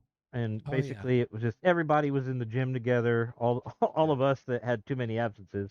Right. And it was kind of like just a big ass detention, but we didn't have to be quiet. We didn't none of that. We just Right. got to like hang out in the gym. Yeah. And the night before, me and a bunch of my buddies went out and because it had rained like 2 days before that, and we went out in the cow pasture and we were picking Liberty Bells, Oh, okay. like a whole grocery bag. Like I know y'all don't have HEB probably, but I guess Yeah. Safeway or Yeah, we got Albertsons. Yeah, Safeway, okay. So Albertsons. Yeah. Yeah. yeah, grocery bag, a full Yep. full size Yep. grocery bag. We But now filled one of those. you're in Texas, right? This Yes, story you're telling us. Yeah. Okay. You yes, you know you live in the land of plenty, dude. yeah, Yeah, we for sure. a lot of people never even see Liberty caps. So yeah. Yep. Lucky you. So we filled a whole bag, right? And Okay. we didn't know shit. We'd only This was my first trip ever. We Okay. never. All we knew was that they said you pick them and they turn purple and they're good. If they stay green, don't use them. Right. Right. So we went and picked that whole bag, and then we didn't make tea or anything like that. What we did was we poured out one of those big ass like gallon jugs of ocean spray, the cranberry juice, Mm-hmm. and we poured some out, and then we just shoved them in there, and capped them and let them sit overnight. And then the next day we took that jug with us in my backpack to the Saturday school. Oh, And yeah. between four of us, we drank that whole thing. Oh my God. Oh my god. Yeah. Hey, that's a great ad for Saturday school right there. But Come to Saturday school. Yeah, if there see, was I never Go got ahead. Saturday school for missing class. Because both my parents were teachers, but I got Saturday school for my behavior. I was the all A student that lipped off all the time and, got in trouble a lot. So I got a lot of detention last Saturday school, not for that, but yeah, for more my behavior. So, Yeah, but but we that didn't was do that. Acid from time to time, sure. Yeah, that now see happened that's in one thing that class. never came around for us. Oh, I could never find LSD when I was a kid. yeah, we had a It was just couple. never anywhere. I grew up in a place close to Chicago, so it was a hub. So it was not hard to get pretty much any drug in my town. Right. You name it, you could get it. It was pretty close. It was just a little hop, skip, and a jump. So yeah, a lot Yep. of stuff came through. But like I was saying, that's a prime example of why um dosing is important. Dosing, yes. Yes, Yep. understanding the doses, and also like we were talking about the extracts and stuff like that we're doing, learning how to balance that out for dosing because you might end up with a little bit uh Yeah. like that pins in a board strip. You might end up with a little more than you Exactly. bargained for, you know? Yeah. Yeah. So I've said to people before, I don't know if I said it on this show, but my assessment is the dosing is kind of like the holy grail. Consistent dosing, that's what big pharma can definitely do. That's like their bread and butter. But man, if anybody that puts a little effort into figuring that out in their products in our community, I can't imagine that's not going to be worthwhile. People love to know what they're getting into. They want it to work and they want to have a rough idea how it's going to work. So all these extractions, tinctures, gummies, chocolates, this is all in an effort to try to dose out the stuff so it's good. Because not everybody, even, I got a friend who chitin and her don't get along. She cannot, it has to be out of the fruit. Can't even be powdered up in a chocolate bar. It's got to be Yeah. blue juice. She's got to get it out. Yeah, I got a buddy like that. Very much so.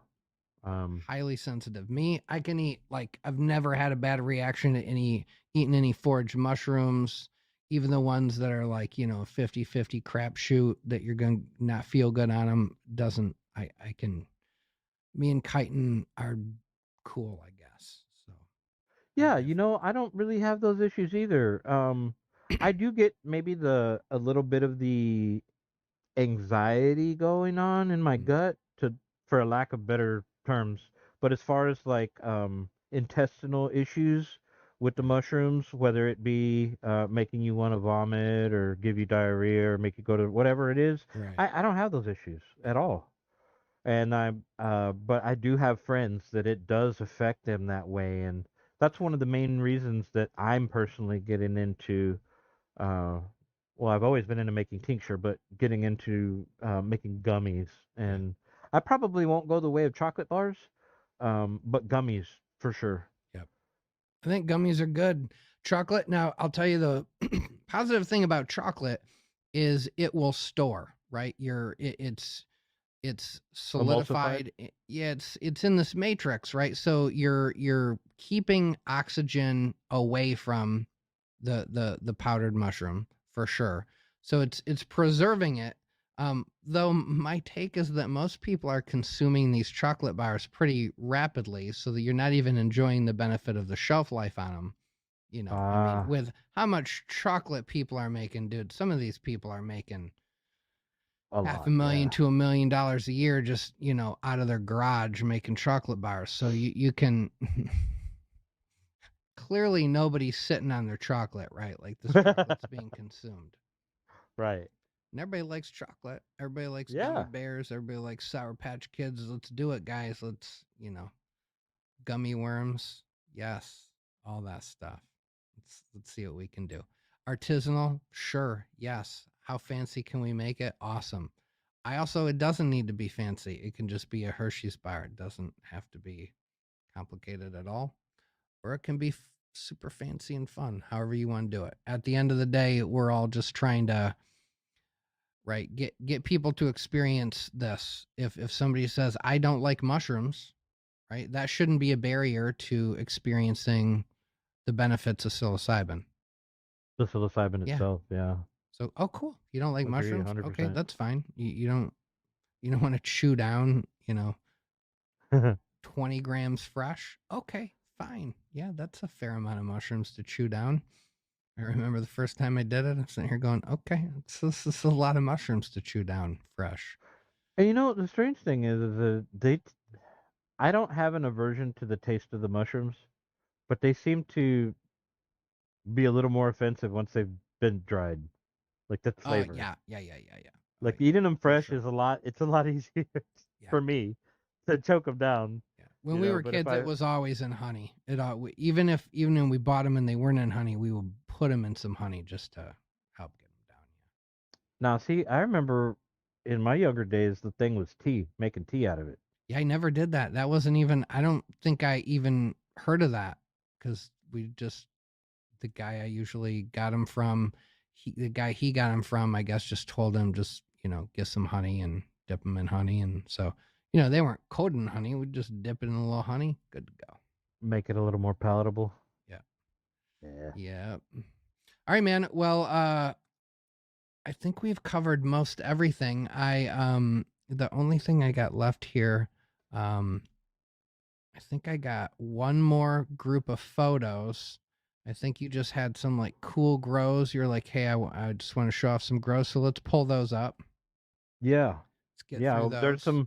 There's some top-notch cultivators in our crew. Yeah. All right. So I just pulled up Magic Man, 347 gram crooked mystery. Yeah. It's really not looking too crooked. It's looking pretty fat and pretty substantial. Yeah. So there's that one. And then also most people probably aren't familiar, but we have somebody in our server called Slink. And Slink grew one of my cuts of Gandalf the Green. And I pulled some pretty big one. No, I didn't. I didn't send it to you. Okay. But yeah. So I had pulled some pretty big fruits off of that cultigen. Big for me, know. But me personally, I've never broke the 300 club ever. Same, man. Yeah. Really? Low twos. But again, I think some of this, I'm not gonna lie. I mean, I'm not trying to like diminish anybody's achievements here. But early on, I noticed that I knew a lot of the people that were consistently posting pictures of massive fruits. I also knew they were growing bulk. So they're just running a lot of tubs. And they're setting them up. They got their modded tubs dialed in, and they're sitting back and just rocking and rolling. And so just statistically more likely, I think, to come across some of these. I also think some people, whatever they're doing with their bag tech seems to also a little more consistently pull out big fruits. Right. So I think if you get your genetics just right and you grow enough mushrooms, they're bound to be bigger. I know I ran ODPE for a while, and for the longest time, it just looked exactly like it was supposed to. And then I put it in the fridge in one of Farrell's little, he had them, this was back when I thought it was real special because I had the little vials, the little LC vials. Yeah. And I stored some ODP in that vial. I didn't run ODPE for a while. I pulled it back out. I ran it again. And then that tub was nothing but big old fruits, 180, 200 gram, massive monster ODPE, nothing like ODPE is supposed to look like. And so I was like, oh, okay. So, who knows? Maybe storing it cold there for a while did something to it. And, I didn't, I have not Well, I done a gotta run say, since that one, but I'm completely jealous of you because why? I've had ODPE from 4 different people, and I have never once gotten it to do anything. Anything. I mean, Anything? Like you can't get it to it'll grow it? colonize. It'll Oh, colonize the cake, but it never pins. oh man, I can send you some. It's all good. I still got some. No, I I mean, gave yeah, but it's Dude, that when I did that grow with those, because the problem with regular ODPE is they're kind of small. They're not the easiest to swab, so I never really swabbed too many in my regular runs. But then when I got them big chunk and monster fruits, I mean, I could do like 100 swabs off of one fruit, and I had a whole tub full of these monsters.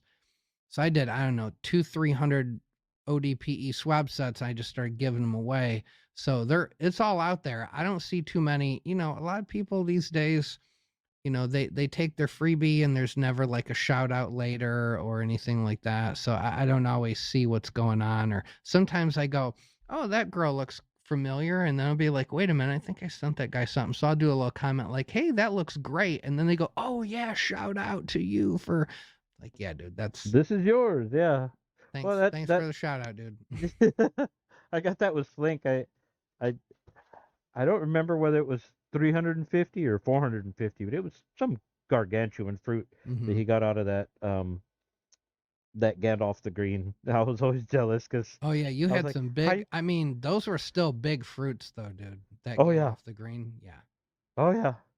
But I'm like, how are you gonna pull that with my cut? And Right. I don't even get those like that. I know.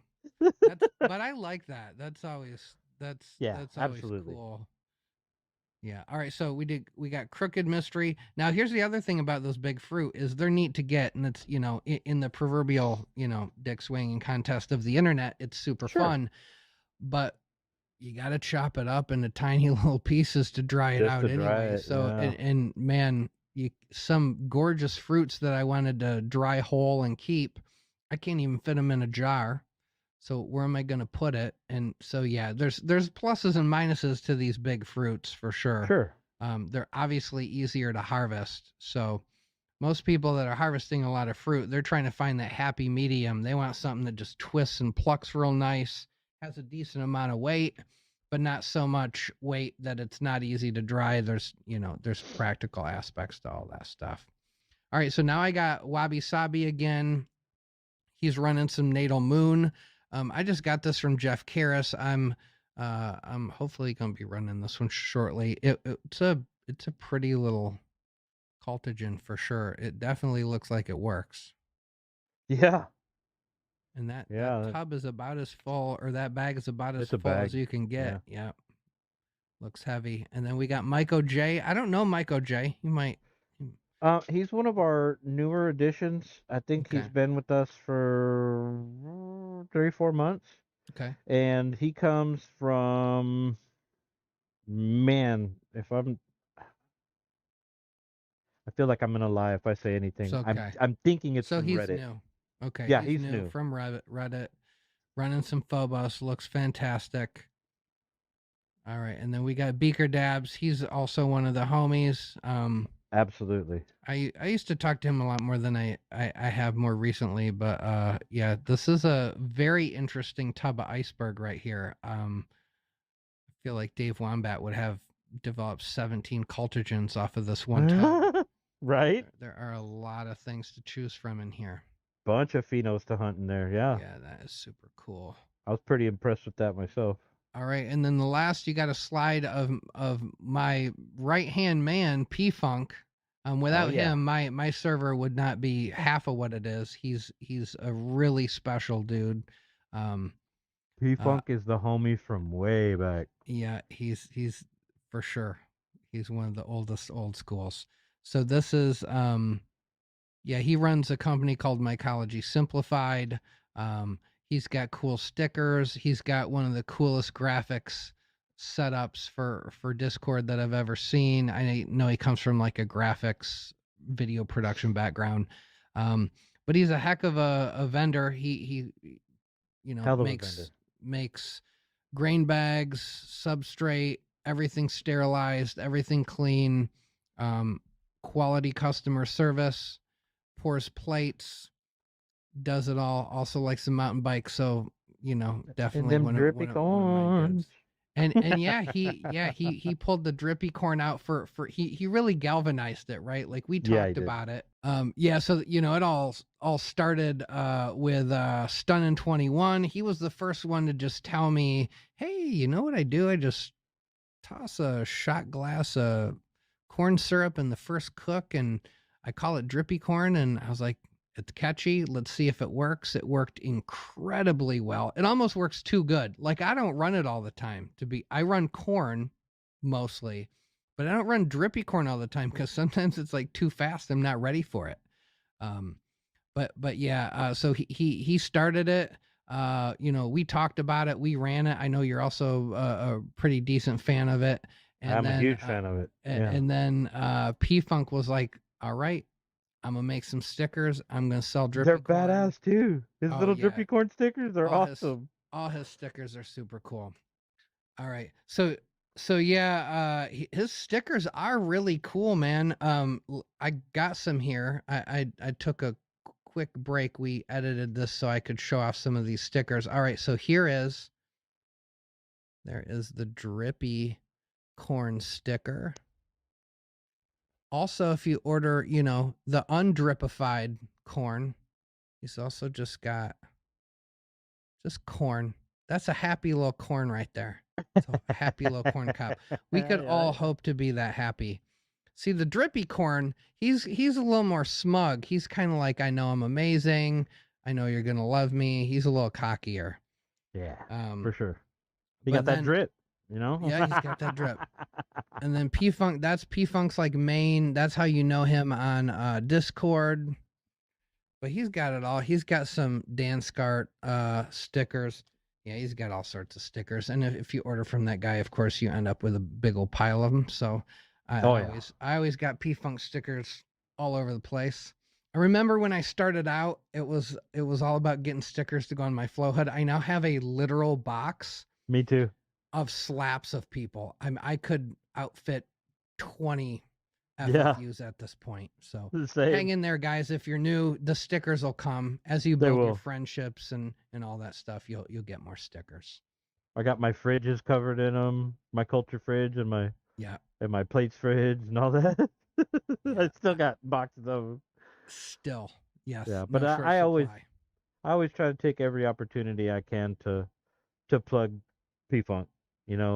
He's great. He's been a good buddy to me. I got a very short list of people that I regularly, pretty much daily recommend to people, and he's definitely one of them. He's definitely one for me too. Yep. Absolutely. Yeah. Yeah, and it's, I can't tell you what that guy does for me as far as, Discord advice or calming me down when somebody's being stupid about something and I'm getting all hot about it. He's great. He's a great friend to have for sure. Absolutely. Can't say enough good things about him. Been trying to get him on the show for 100 years. He's got his own reasons about not wanting to come on the show for now.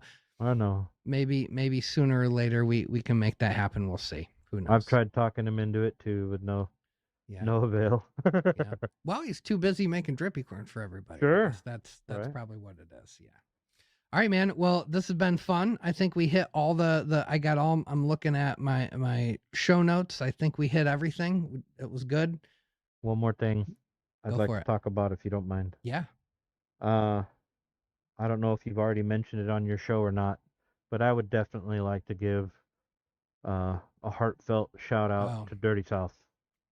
Thanks. Good friend. Great cultivator. We lost another one, man. That's 3 in a year and a half. I know. That were excellent people and good cultivators, for different reasons, are no longer with us.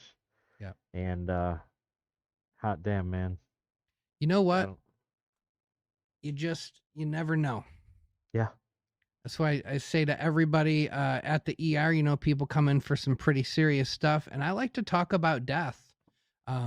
Not because I'm morbid, but because I think it's a part of what I do. I take care of a lot of old people. Right. And so I like to say, look, man, you're out of your warranty period. Yeah. You can't, you're out of your warranty period. Stuff's starting to fall apart now. And some of these things, you might have been healthy most of your life, but you're 84 now. If you get a diagnosis, if your kidneys aren't working well, that doesn't mean they're going to bounce back and be perfect. That means they're breaking down. That means Yeah. they're not working like they used to. You're now in that final phase of your life. And I think I'm doing people a service by talking about that. And then other younger people, I get people in car accidents all the time, and they're getting all mad and talking about who hit them. And I'm like, you're alive, man. Like, Yeah. you could have died in that car crash. Easily. I've had those myself. Yeah. Let's win our wins. You are still alive. You could be dead. And they're like, oh yeah, you're right. So you just never know. You never know what's going to happen. I could die in a house fire. I can go drive to pick my kid up from school. Someone can broadside me, kill me. Right. This is why it's the total cliche of let people know, who matter in your life, what you think of them often. Don't hold grudges with people that you care about, right? Like, settle your shit. Every night you go to bed, if you got something you haven't handled, handle it, because you never know. And boy, oh boy, when people are gone, what I would do, if I'd known that last time I recorded them, I was never going to talk to them again. I know. Yeah, I do know. So, it's gotta, if people matter to you, you gotta let them know. It's got to. I just didn't want to end this interview without at least. No, I appreciate it. He's definitely missed. A lot of people have in various ways, donated to his son Axel's GoFundMe, which is really great. I think the level of support is really a testament to what he did for so many people. So many people really appreciated his presence in the community, his genetics, his enthusiasm. And so, yeah, that's a real sad one. Definitely going to be missing him for a long, long, long time. Well, I just want to also say I appreciate you bringing me back on the show. It's always a good time hanging out with you. We do this sometimes. Yes. In a phone call on either in Discord or on Instagram or we're sending voice messages back and forth to each other all the time, kind of stuff. Yeah, but this is the best. Yeah. Yeah, for sure. But it's kind of neat, we just get to hang out, man. Exactly. Yeah. So guys, Whitebeard, I think we talked about it in the first time I had him on. He's been growing decades and decades and decades. Back when come on now, man. Only had basic ass cubes. I did say 4 decades, didn't I? I think it's only 3, but yeah. That's not even 3 yet. Oh, not 3. 2. It's a little over 2 decades. Yeah. Okay. All right. See, about I gave you way too much credit. Okay, 25 years. That's going on 3. You're just trying to tease me how old I am. That's all. No. Also, can we just shout out Whitebeard has literally one of the coolest logos. It's so cool. What a great shirt. Dude, I'm waiting. I love that. That's such a classic Texas logo right there. I can so tell you're a Texan. I want a black shirt with just the logo, just the big Whitebeard. Just the icon? I think that would be super rad too, man. I don't have any like that to send you. Let's do that. Let's make them. Do you use Printful, or did you use like a local company to make that? No. Honestly, off the top of my head, I don't remember the name of the company. It's off the internet. I'm extremely happy. These shirts are super soft. Yeah. And washed them a bunch of times and they're not cracking or nothing. Awesome. They have a thing going on. I can I'll post it in the comments. Cool. The link to this place where they have a trial that you can get a dozen t-shirts, any size, any color you want. Okay. Color as far as the color of the shirt. Right. Right. Yeah. And a long sleeve shirt of any size that you want for like $80, dude, with your logo on it. Yeah. Which is really cheap. Let's put that in the comments or send it to me. I'll put it in the description either way. Hell yeah. Cool, man. All right, well, plugging them. Yeah, well, and a lot of people, like I'm always telling people, that's cool, get a shirt. That's cool, get a shirt, get a shirt, get a shirt. I need t-shirts to wear, get a shirt. Yes. Cool, man. All right. Well, Hey, thanks for sorry. coming on. I definitely, every time we get a chance to chit chat, unfortunately, half the time I feel like we're just talking about some drama we're trying to deal with, but it's all Yeah, good. It's all good. that's what happens when you own servers, though. That is what happens when you try to run a server. Yes, Yeah. that's true. All right. Well, thank you so much. It was really cool getting to see, what you're doing with the new server. It's obvious that you got a real tight knit group of people that you're really close with. I think for people watching, people get in these servers, they think it's cool, and it only takes them like 1 second to go, I want a server. So I hope hearing some of the stories here tonight helps people understand, some of the things to think about. Keeping it small is never a bad move. When I first started out, I had a ridiculously small private server that was like 12 or 14 people. And that was just like that little, for the homie server. Right. That's a great way to start. Join a few. You only need to, Yes. dude, you really only need to be in a couple of the more solid Discord servers. You just don't need to be in a bunch of them. It's going to be the same crap over and over again anyway. Just grab a couple that you dig, that feel right, that are big, and then maybe find Vet something. your members. Yes, and then find something more like Whitebeard size, or start your own, super small server for yourself, just to kind of have that private place. Hey, So. I did want to throw a shout out to specifically your audience. Okay. Since the last time that I was on your show, I got overwhelmingly warm Awesome. welcomes from a lot of people that I never met before. Nice. And great guys, man. That's my favorite thing. That's the best thing about it is every once in a while I get messages from people who are like, yeah, man, I'm friends with all these people now. I met them through through watching your podcast, and I reached out to them, and holy cow, they talked to me, and that's great. And I'm like, Yeah. yes, I'm actually thinking about who I have on. I don't want jerks on the show.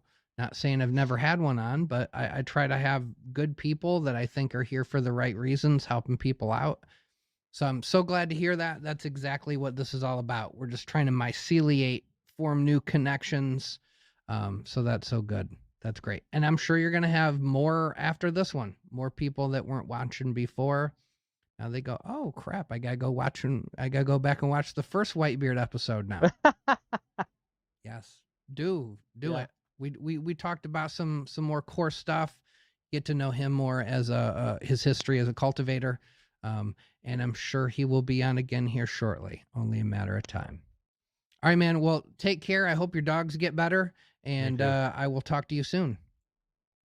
Appreciate you, brother. All right, guys. That was Whitebeard. Love that guy. Love having him on. Love hanging out with him. Love talking with him. He's a real. I'm telling you, of the hundreds, if not thousands, of people I have talked to in the last 2 years in this community, that's a special guy. He really takes care of the people in the server. He cares, and that is rare. Lot of these people in this community, right? Super on the surface. That's not Whitebeard. I really appreciate him. I want to thank him for being on the show. I want to thank all you guys for tuning in week after week. Really appreciate it. I'm feeling like I'm just still maybe just barely getting the hang of this thing. So really appreciate all my supporters out there. I get messages periodically, and last week I got a couple real special messages from a couple people who watch. So really appreciate that. Blue Myco and a couple other people out there. You guys are what I'm doing it for. Yeah, I'm trying to do for you guys what nobody did for me when I started out in the community. I'm trying to bring the cool people together, the people that are here for the right reasons. That's all we're doing over here. So as long as you guys keep appreciating it, I'll keep doing it. Anyway, until next week, go grow some mushrooms.